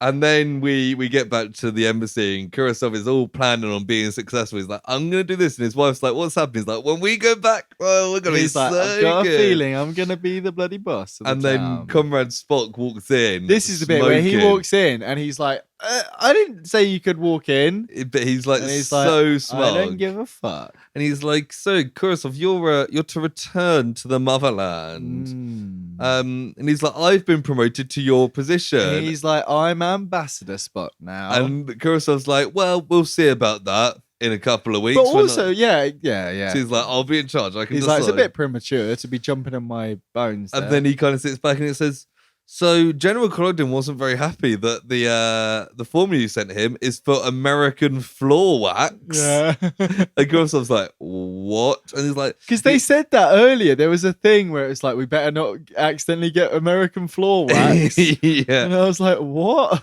And maybe that's just their code for some pointless formula. It might be, yeah. And then he's like, he also wasn't happy that the $100,000 of state money was found in your security box in Yeah. Switzerland. And Kurosaw's like, what? What? Oh, whoa. It is very whoa. And then this final bit. Oh my God, really it's so made me funny. So they're all at the airport. So it's, after Spock, like 2 Russian agents are coming and they're taking Kurosawa away. And his wife as well. And his 'cause wife. she's just implicated in this. And at the end, they're marching him through this airport, going to this It's a private normal plane. airport, but through the normal bit. Go to a private plane. And then Kirk, Han Solo's his wife, brother, yeah. Kuryakin, Captain Kirk, and Captain Kirk's wife are all standing there seeing him off. They're all just like jeering him. They're like, and they're like, hey, we got you, motherfucker. And like, you'd think the Russian agents would be like, what's all this about? But they just don't give a shit. They're just parading him through. And there's one funny bit where they go through the gate and he kind of stops and comes back and looks and he sees Kuryakin. So it's the first time he's seen him not as Trotsky. And he's like, and Kuryakin says something like, yeah. And you can change your face. But you can't change your voice. And I was like, what a bizarre scene. It's so funny because they're all just like, yeah, fuck you. It's so funny. Oi. It's literally like, yeah, you got fucking done, mate. It is very considering he's about to go and get shot. Yeah, basically. Like absolute wanker. And then that brings us to the end of the episode. And we Kirk is like, what's my next he says, what's my next case gonna be? Yeah. And his wife's like, how about me? And then they have like a kiss. Yeah. And then we get the classic ending with credits over, freeze frames from the episode. We didn't speak about the intro, actually. It was a bit James Bond with like a silhouette and a shooting. It was. Thing. It was quite cool. Is that you don't have any trivia about that? Nope. No, I didn't want to tread on your toes there. I've only got one bit of trivia. I might as well do it now. Yes. So the name Uncle, yeah, they originally had it intentionally ambiguous so that it could refer to Uncle Sam, as in America, but also the UN could be the UN, the United Nations. They want it to be both domestic and international. After a while, the UN were like, you gotta tell us what this stands for, because you can't just be going around saying our name. UN. Yeah. Thing. So do you want to have a guess what Uncle stands for? United. No. Yeah. United. I mean, it can't be national, surely. No. United Ninja. Carry on. Oh. United Ninja Class Leg Escape. Not quite. No. It's United Network Command for Law and Enforcement. Should have really thought of law enforcement. Yeah. Yeah. But I was like, that's fun. I think that was only like a couple years into it. They were like, oh, we're going to have to reveal what Uncle stands for. Like the UN are doing lots of tricks these days, aren't they? But yeah, that was the end of the episode. I thought this was fun. I feel like it was, like you said, it was not dumbed down at all. No. You had to kind of pay attention. I thought it was going to be a lot more drawn out and slow. Same. And it wasn't at all. And I really appreciated that about it. When I saw it was 50 minutes, I was like, that's what, it's going to be but it's really fast-paced. It was pretty fast-paced, yeah. And obviously we had the inclusion of, 2 Star Trek legends in there, which was just like an added, for that to be in this episode as well was like, it was kind of like, oh, nice. I was a little disappointed because I knew that going in that they were going to be in it. Oh, see, I didn't. I saw Captain Kirk in the opening, and then first or second scene. Usually what I've been doing recently is getting all the background information after I watch it, so I'm not spoiled. But because it was getting late last night, I was watching the football, I was like, I'll get some of it done now, and I'll go straight into the episode. And then I saw guest starring William Shatner and Leonard Nimoy. I was like, what? I mean, we see William Shatner at the that's opening what I mean. credit. Yeah, it's And it is very early that Spock turns up, so it's not, But it is funny that the But two it of was them that are in it was that bit of me going, hang on, and looking up and being like, no. And it was good. They do share quite a few scenes together as well, which is fun. And they're obviously on opposite sides, which is quite a fun little yeah. No, I enjoyed it. Yeah, I can't say like. I think some of it was not necessarily lost on me in the way that like. I mean, to be perfect, I think if I'd been fully this episode too hard for me, too confusing. A lot of my notes. If I search confusing, let's see how many hits I get. Confusing. Oh, only 4. Only 4 for confused. It's 10 other times, but you couldn't spell confusing. You big old dum-dum. I put a Z in it half the time. I mean, I would like if this was on TV, I would watch it. If it was just on, I would definitely, keep watching it. When it finished, I was like, if this was on streaming, I'd watch it. Yeah, it must be on something. I think some episodes are on YouTube. To be honest, I think I saw. Really, I might have a quick Google because I had a little look this morning while I was getting ready for work, and I wanted to watch. I just searched the Man Uncle. I wanted to watch like a little video essay about the Man from U.N.C.L.E. Because I thought it's quite a kind of, it was one of the. It was a big TV show. I mean, the fact that it got a film remake like 5 years ago. That's what I mean. Like, I expected someone to have a little 5-10 minute essay on like how the Man from U.N.C.L.E. changed espionage fiction or whatever. And I wanted to watch a little thing. So because I kept thinking like, I haven't done any research for the podcast for ages. The first few episodes. I watched like loads of behind the scenes stuff for Project Power. And I'd read up on like Project A. Now I'm just like, half watch something on the TV. So I did try and go and apparently it's all on Apple TV. Oh, sick. Okay, I've got 2 months left of that. I've got my brother's account, so it's funny as well. The first episode is called The Vulcan Affair. But like 2 years before Star Trek was a thing. Yeah. I mean, Vulcan missiles. Oh, that's recent, isn't it? It's nuclear missiles. Yeah. What is Vulcan? It's volcano god, isn't it? It's a planet in Star Trek. Yes, but I mean before that, Lewis. I don't actually know. I've always just known it as the planet from Star Trek. Yeah, I'm because vulcanized metal is a thing. I think I just assumed a lot of stuff was named after Star Trek. No, it's Vulcan from volcano from God of Fire. Volcano is metalworking and forge in Roman mythology. Yes, Italian Vulcan. Yeah, so the first episode is Solo and Kurikin must foil the plans of WASP, a crime for hire syndicate to take control of an African nation. Lovely. Maybe Vulcan's the African nation. No. In that episode. No. But yeah, I might actually watch that because well, if you keep watching it, then when we get round to doing the other, if you watch up to that, or watch around that and have that as the final I imagine, I think they're quite episodic based on this anyway. Yeah. But if you at least watch a couple between now and when we do that next one, you'll have a bit more of an idea. Oh, this guy's always like this or whatever. And we'll finally know what that old man was called. Yeah. But yeah. I don't know. Yeah. I think I'm going to rate this quite highly because I think I enjoyed this more than a lot of stuff we've watched. That's good. I did think you would like it. Yeah. What makes you say you that? Like boring old shit. No, because it had 2 Star Trek legends in it. That is Star Trek Legends. Star Trek Legends. What were you going to rate it then? Shall I just say fuck it and go really high? Not perfectly high. Not perfectly high, but I'm thinking like a 9. That's fair. Because I really enjoyed this. I rated Wolf Hunting 9. Yeah, I think I gave Wolf Hunting an 8, but I think I gave Gutenberg a 9. Yes, which was really good. Yeah. Good.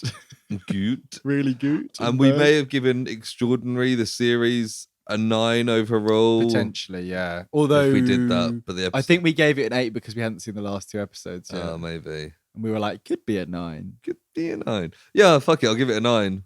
Man, I'm going to go 7. Oh, so it's a bit lower.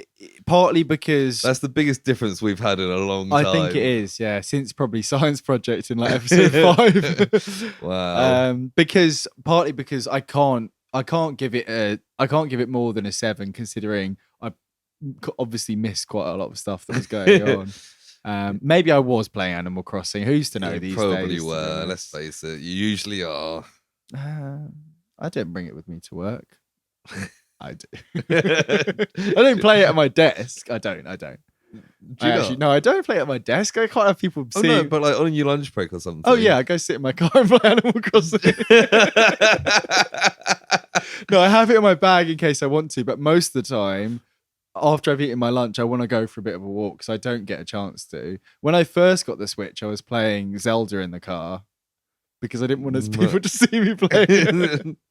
I played it on the bus twice, but I don't really get the bus very often. I eat my lunch at my desk usually. I don't. Sometimes I go sit with someone else and we'll do a crossword. See, we've all got our vices. Our embarrassing vices. Yes. No, that's that. 7 and 9. Is that, yeah? So have you got anything else to say, or shall we move this on up? Let's move on up. Move on up. Woo. Which means it's time for Personal projects. Whoa, whoa, whoa, whoa, whoa. It's personal projects. So, Sam, what have you been watching, reading, or playing? Yes, that is the 3 things. I knew it. You're getting predictable. No, well, it's just watching for me this week. Ah. I watched The Last of Us. Yes, I see that it's finished. With my all-seeing eye, I see. I was thinking, cause you can get like a week's trial on LTV or something. I might just do that and binge do that, it. yeah, because it's only 9 episodes and you've seen the first one. Is that right? Yeah. Would you watch it again? Probably not. The first one. Yeah. Would you watch it all again?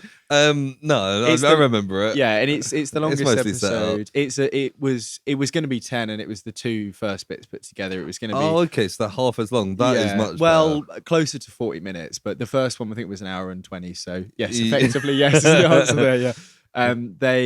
Because the first one was going to be all the prequel stuff, and then it was going to end, and then it was going to be all the setup bit, but they were like, we want it to get going. You get quite a bit of setup.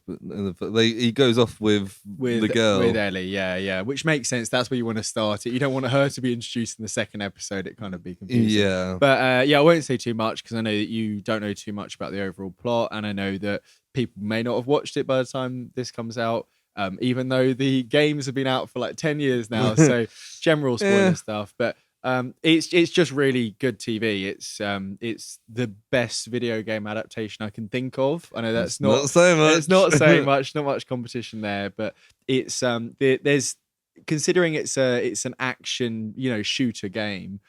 A lot of the stuff people remember is the kind of emotional, the drama stuff. And that is what this focuses on throughout. There's not kind of continuous action bits throughout. There are, every episode or 2 has like a very good action scene. Right. But it focuses more on the stuff that is, the standout the relationship stuff from it, and which stuff. is really That's good. cool. There's some creative stuff with the kind of zombie infected stuff, but they don't really, it's not the forefront of it. A lot of it is, how good / horrible can people be in this horrible time kind of thing. So it's it's very, very good. Is there going to be a season 2? So the second game is set like 4 years after, and I know that does season 1 cover the entire first game? The entire first game, yes. Right. So the first game is much shorter than the second game. They have said they are going to do a Last of Us Part 2, which is the second game, but I think they've announced recently that it's going to be at least 2 seasons, so they might even spread it over 3.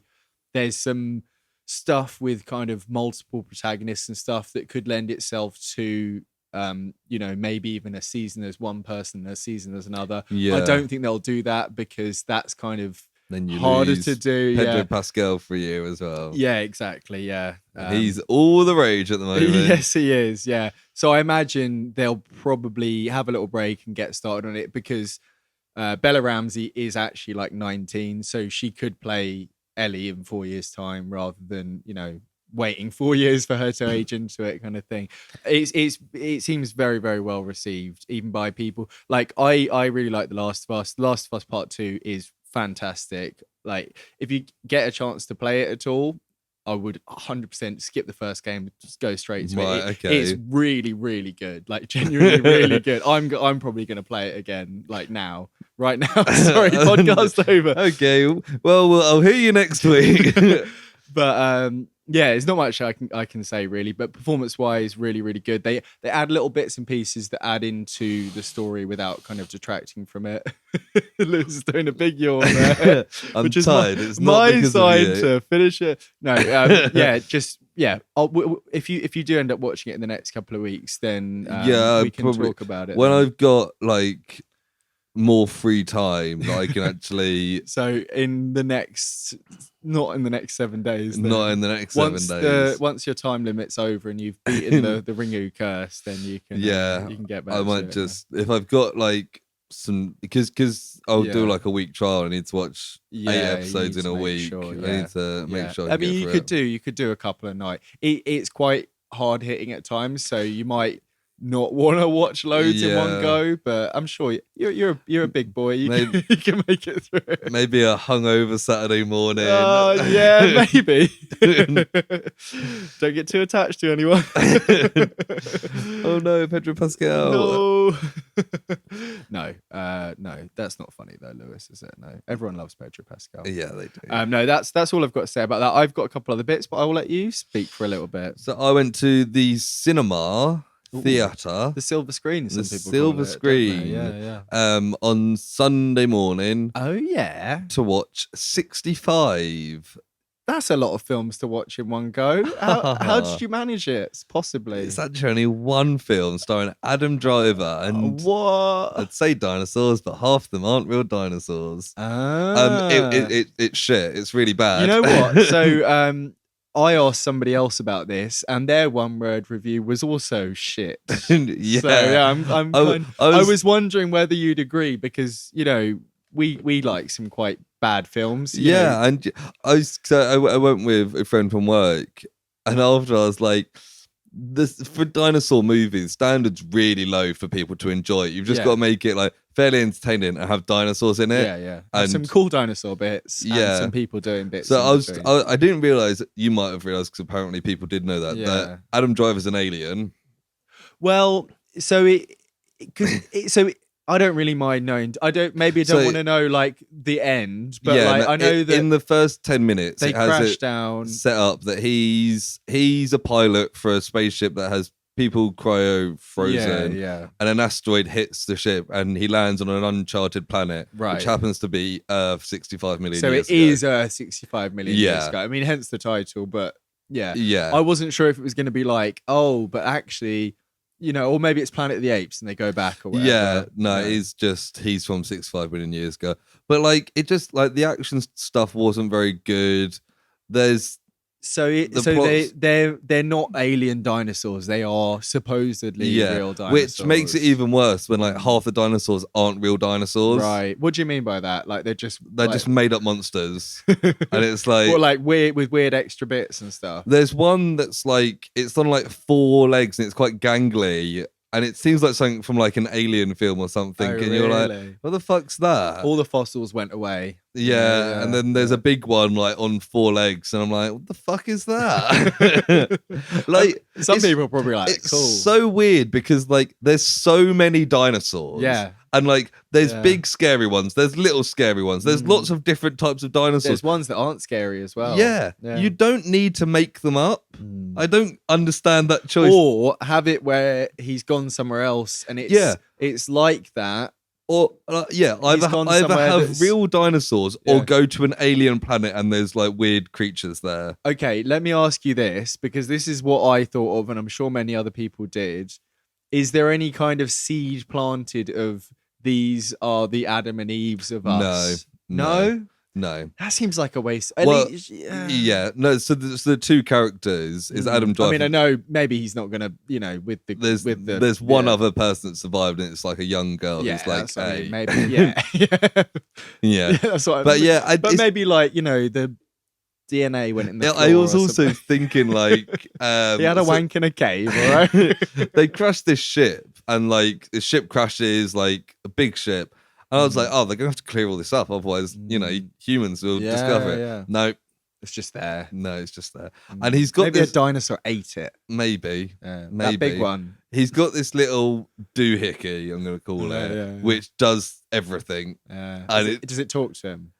Yeah, It's like, hello, we it are talks on to the him. Earth. It does some hologram stuff. It does some. There is one cool bit where he's like fighting in the dark, and you see a hologram of the fight on this little doohickey for like 2 seconds. I was like, that's cool. He was using it to locate the dinosaur. Why are they? So they're just trying to survive them. Yeah, well, they're trying to get. There's like an escape ship that crashed on a different part from when the ship broke up. They need to get to that, and then they can fly off. And the girl can't speak English, so there's not much dialogue. But like, it was really disappointing. I came after, and me and a friend were like, we were standing in silence for a bit, and we were both like, I'm trying to think of something good to say about this, but kind of falling short. Was there any good action or anything? There's a couple of bits, but they don't last very long, and they're kind of overwhelmed by like, this is dumb, kind of thing.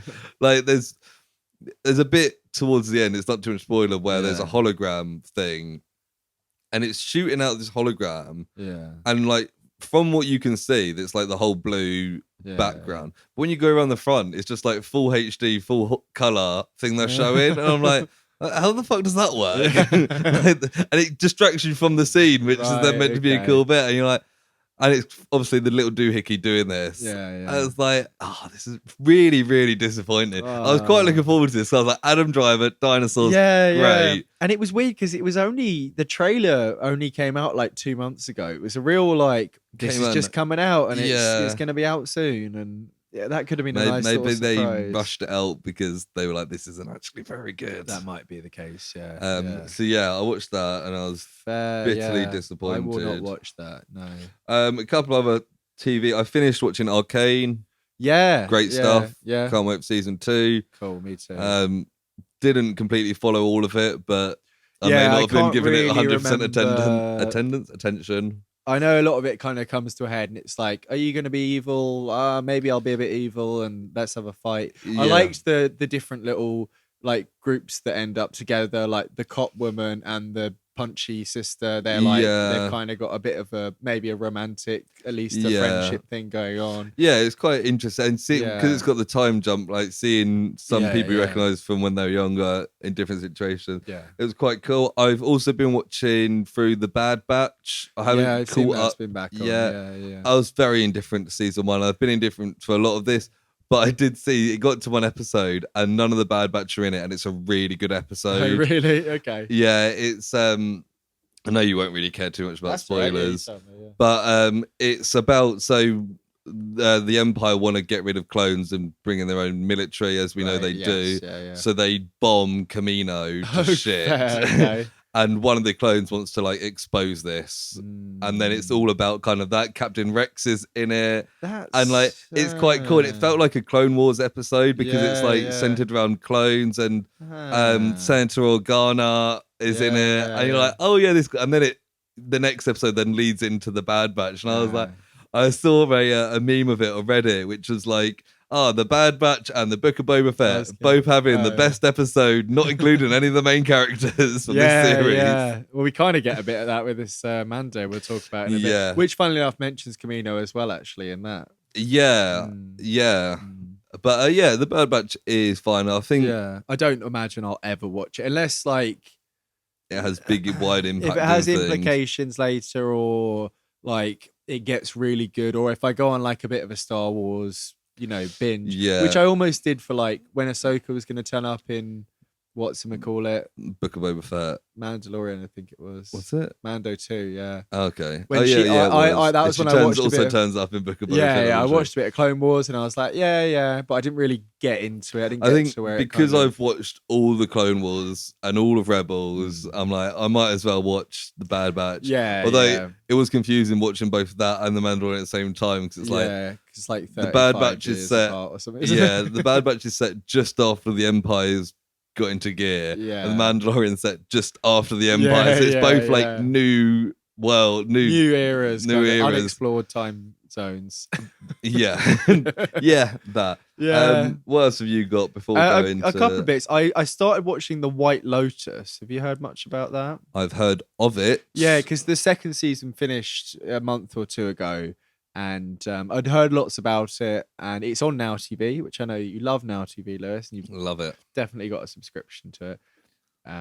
It's I thought it was going to be like, so it's like the White Lotus is like a holiday resort thing for like rich people, Right. and the both seasons are, it's kind of like what do you call it when it's like separate things, like an anthology kind of thing. Right. I think there's some tie-ins between them, maybe a character comes across or whatever.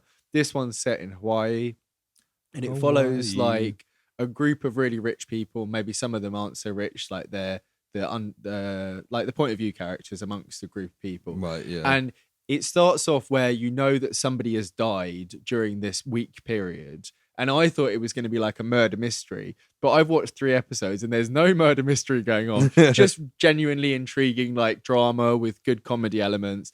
Characters are really good. Jennifer Coolidge is in it. She's one of the main characters. Jennifer Coolidge is really annoying. She is actually really good in this. The first thing I've watched her in since like probably American Pie or whatever back in the day. But she's I would say main character. She has some of the funnier moments. She's not in it like all the time.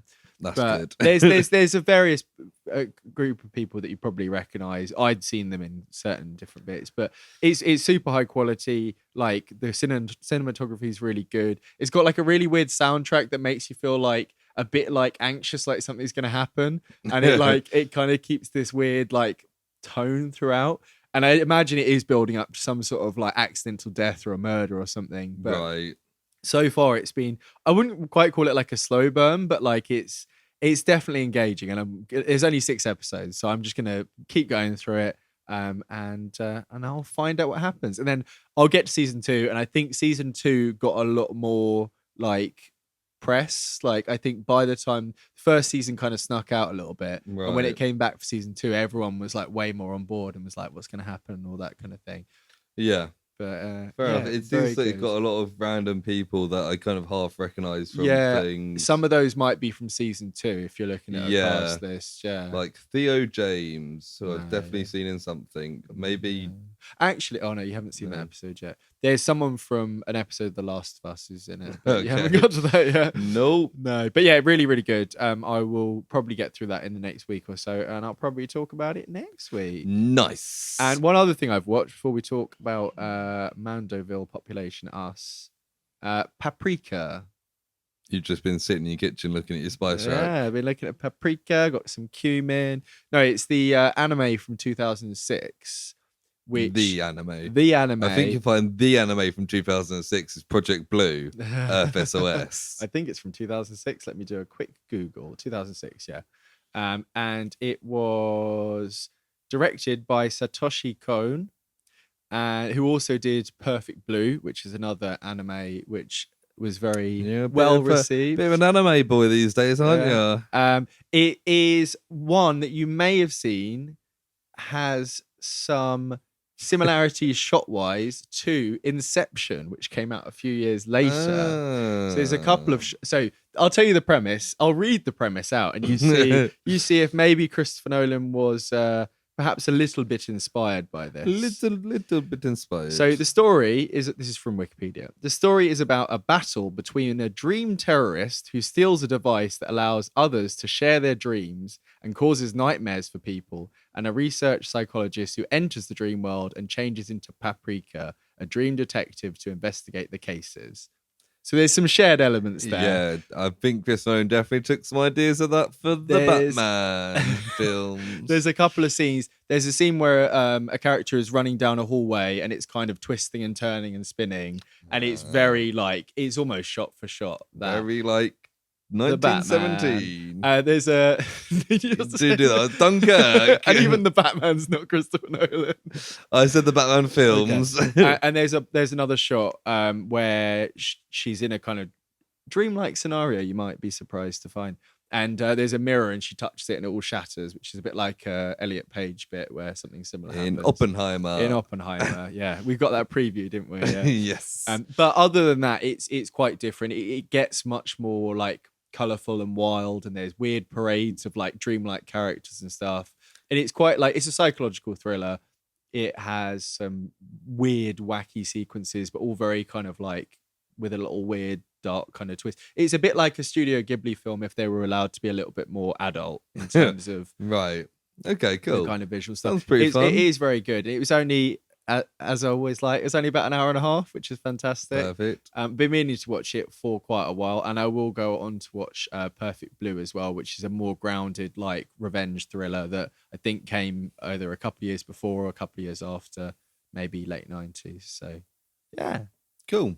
but I haven't been watching much else apart from those things. Shall we Mando this Lorian then? Let's Mando this Lorian. So episode 3 wasn't much Mandalorian stuff. There we go. Remember that big monster underwater, the Mythosaurus? Yeah. Let's So- forget about that. Let's talk about the Mandalorian stuff, because there's a really cool like dogfight at the start. Very like Top Gun. Yeah. And Some of the best stuff we've seen in Star Wars, at least recently. you know? Yeah, Bo-Katan's castle gets bombed. And she's almost like, I'm gonna go get you, and then they're all there, and Din's like, no, we gotta They go. escape. They're like fucking flying in tandem, It's doing all pretty this cool. I was like, he does like the orbital drop, and he's like, I've seen lots of people say that the whole sending out a couple of people to like bomb or they're not there, and then having those people there is a very like Thrawn tactic. right. And we were teased Admiral Thrawn Yeah. in season 2. That's right. And isn't the whales something to do with it as well? The space whales. Yeah, I've 'cause heard people say, didn't he like go off with them or something? in Rebels, like at the end, Yeah. right at the end of Rebels, Yeah. him and Ezra Bridger shoot off through time or something like that. I can't remember. On a whale. Yeah. Makes Is it actually sense. that? Yeah, I think so. Yeah. And then at the end, he gets reaccepted into the Creed, yes. and so does Bo-Katan. Yes, because she's gone through the same stuff, even though she didn't want to. And But- she hasn't taken her helmet But off. you said last episode that when he's kind of saying the Mandalorian Creed, she's kind of getting a bit more into it, and she's Yeah. kind of and also her castle's been bombed now, her home, so she hasn't got anywhere to go. Yeah, she might just go for I think it. she'll go along with it for as long as it kind of serves her purpose. Part of me, I hope it does change, because I feel like in the last season we saw Din Djarin kind of move away from the Creed a bit, and like yeah. because they are just a bit of a backwards cult. I aren't they? think the main thing we're building up to with this is the big one, who I think is voiced by Jon Favreau, isn't it? Who's got some relation to an Vaz old Vizsla, yeah, descendant of Pre-Vizsla. something like that. Yeah, I know that's exactly it, but something like that. He was giving him the eye, you could tell from that acting there. And I think he's the one who's got the foundling as well. So I think that's setting up a bit of like, I've got my little guy, Yeah, you've got your little green guy, and something's going to happen there. Hopefully, it'll be like, oh, they're actually awful, let's leave, kind of thing. Yeah, Hopefully, that's what I'm hoping. but for. also that whole like the Mandalore or whatever, the warrior who rides the thing. That could be Bo-Katan as well, maybe at this point. could potentially. Yeah, I don't know. I think she'd like it. I did think, like, we spoke about it last week, like, seeing the big scary monster is probably more of a tease than anything, and it was exactly that. Yeah, Din didn't even see it, which is a bit like, okay, what? but How did he get like knocked out then? I don't really he understand. must have whacked his head or something. You just I saw somebody say that like some people think that he wasn't dragged down, he fell and then sank because of his armor, and I was Yeah. like, that's a very Din thing well, to yeah, do. I Actually. think I don't know if we talked about it last week, but it's so much of the Mandalorian is just him like just fucking scraping through stuff. Yeah, It's really funny. Like he's not that good at stuff at all. no, And even the bit with Bo-Katan last week where she's like kicking ass and she's like, "Did you think that your dad was the only Mandalorian?" It's like, it's pretty cool. yeah. I saw a funny thing with Pedro Pascal Yeah, I'll say it after this. I just thought it's funny we haven't spoken about most of this episode. We'll get into it. Pedro Pascal is an interview about how when he got introduced to the show, and he said he got a call from Jon Favreau being like,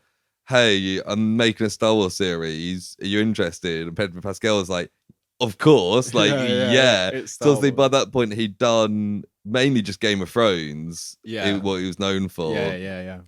and was in that for like a season. So he got his call and he said he's turned up to this place. He goes into his room and just the whole walls are covered with like concept art. And he was like, "Oh, this is cool." Like he's like, "It's a Mandalorian." He's like, "Mandalorian guy looks cool." And he's like, "So who am I playing? Like who can I be?" And Jon Favreau was like, "We want you to be the Mandalorian." And he was like, you're "What?" the main guy. He's like, he's never been like a lead in a big thing. And he was like, "What, really?" He was like, "I would have happily been like some one-off droid in a one episode." And they're like, you want me to be the main guy?" You're the main guy. Which is funny because like since then he's done Wonder Woman and The Last of Us, and is now like a big star. It was funny. We didn't really talk about it too much because you weren't watching Last of Us week by week, but there was a decent crossover where he was on two of the biggest programs playing in some ways very similar roles. not when you dig down deep, but you know, taking the vulnerable young one through a wild and wacky landscape. He's good at it. Yeah, he knows what he's good at. But yeah, most of the episode is on Coruscant. Yeah. So it's the Doctor we see in season 1 who was Pershing, I think. Dr. Pershing, who was experimenting on Grogu before Din gets right. Grogu. Yeah, and he's like a cloning scientist. Yeah, and he's kind of been redeemed, and he's in Project Amnesty, which is very like an Operation Paperclip type thing, isn't it? It's that I found quite interesting at first, and then it dragged a bit because I like that like there's this weird vibe of like they're given numbers and letters almost like they're stormtroopers, like the FN 177 or whatever, but they're also kept very separate, but they've got these like some good memories of the Empire. I quite like quite that, nuanced, like, the day-to-day memories of the which Empire. Felt very Andor to me. This whole middle part, nowhere near as engaging as an Andor episode. Unfortunately, it was fun seeing Coruscant again. I love the bit with the mountain where they're like, "This is the highest peak of Coruscant." It really puts it into perspective. It's like Coruscant is a mental planet. Like and the opera house where he's giving the thing is the same one from episode 3. With the Darth Plagueis speech.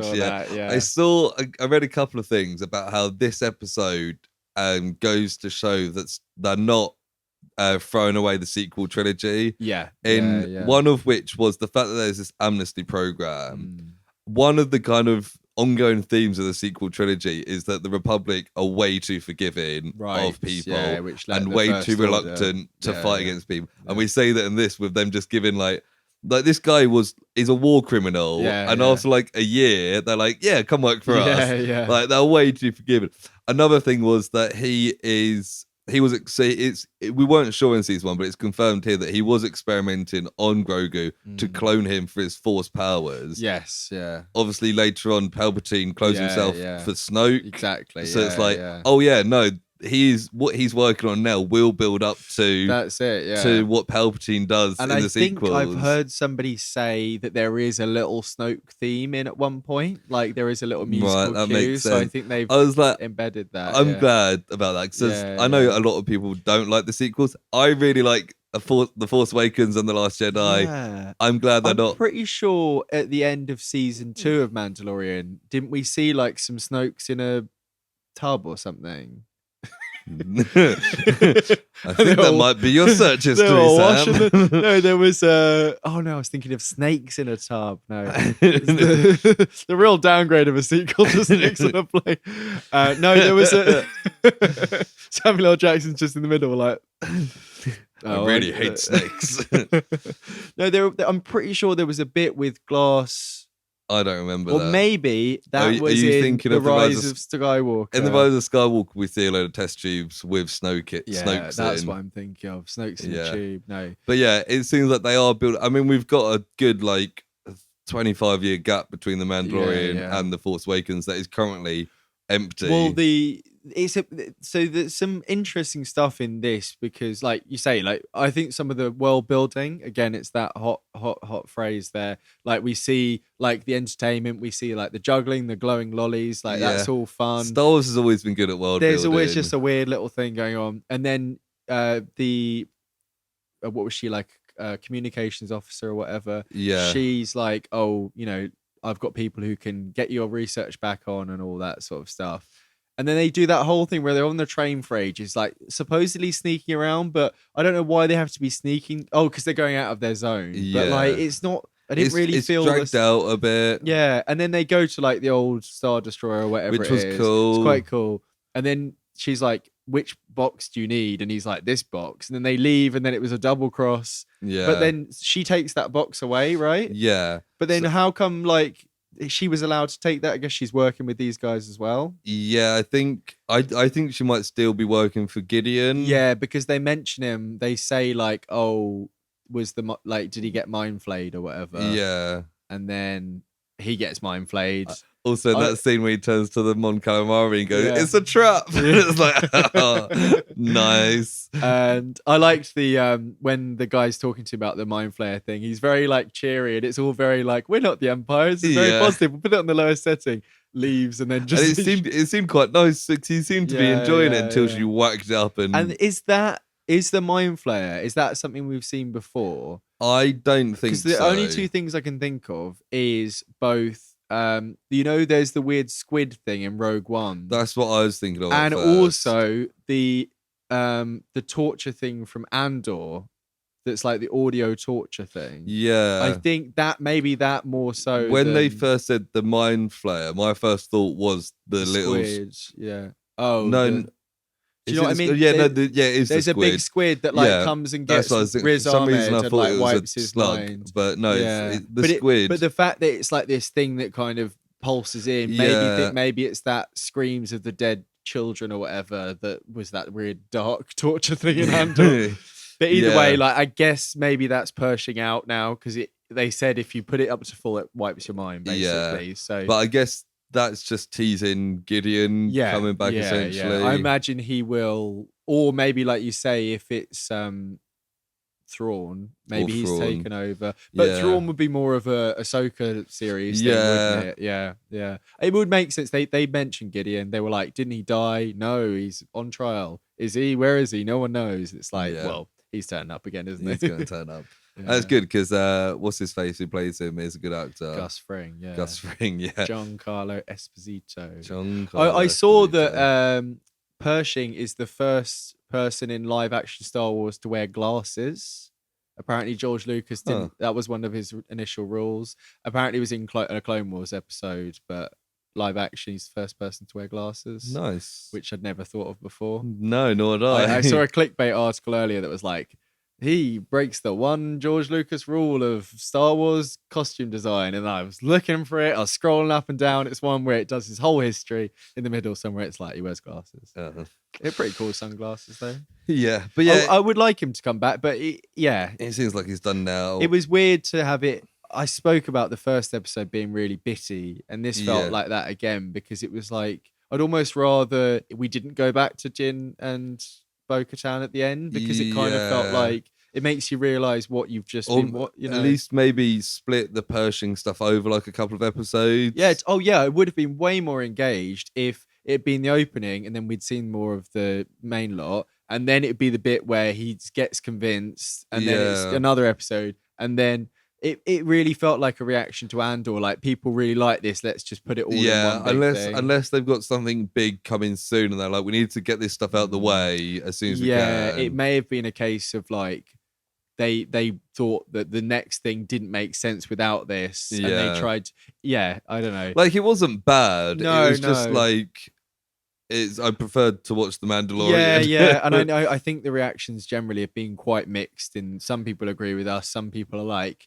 They're real Andor heads and they're like, I fucking love this shit. And it's like, I'm kind of in the middle, but I think falling more towards like, it felt like a little bit too much of that for me. Yeah, no, I agree. It was fun seeing Coruscant. It was fun seeing the New Republic and all that stuff. It was half an hour of it where you're kind of wanting to get back to Din and Bo. Yeah, Din and Bo. Din and Bo. Sounds like a kids' TV show, doesn't it? Din Bo. In some ways, it is, isn't it? I think that's just about it then. Yeah, that's a good time to wrap things up. The end of the show. I agree. That is a good time to wrap things up. If you enjoyed this, give us 5 stars on whatever application you listen to this on. I listen to this on Spotify, so I give it 5 stars on Spotify. Every time. I think you can only do it once. Every time. Some people might use iTunes Music or the Google one. It's called Apple Music. It's Apple actually called Music. Apple Podcasts. Oh, now. there you go. Apple Podcast or the Amazon one or the Google one, or there's many others. Spister. If you're using one of the others, fair play. But yeah, give us 5 stars on it. That'd be great. And also, if you think someone would like this, if they're a massive fan, if your uncle is a massive fan of the Man from U.N.C.L.E, or your man as well, the man in your life, they might like this episode. And if they do like this episode, tell them to like it. But mainly send it to them first so that they can enjoy it. They That's can what enjoy I it. Be mean, like, hey, Uncle Man, you know that show you really liked, Man Uncle? These cool young guys just did a podcast episode about it. And there's this other one called the Project as well. You can get in contact with us though, can't you, Sam? You can indeed. So if you would like to send us a little message on the Gmail software system, you can you can find our email address at the projectpod@gmail.com. So if you want to suggest anything else that's very similar to this topic, maybe Lewis will love it even more than this and give it 10 stars out of 10. Maybe. The impossible 10 out of 10. Exactly. If you want to achieve that lofty goal, then send us a suggestion, or otherwise you can follow us on all social medias that we are a part of, and you can find those in the link tree in the episode description. Nice. You could also, like, maybe if you're friends with Steven Spielberg, get him to rename Jurassic Park to like Project Jurassic or the Jurassic Project. Yeah, that'd be great. good. And then That'd be that'll really get a good. 10 out of 10. Absolutely. But yes, thank you for listening. I will hear you next week. And there goes the ball games. Bye. Yes. Beam me up, comrade. Bye.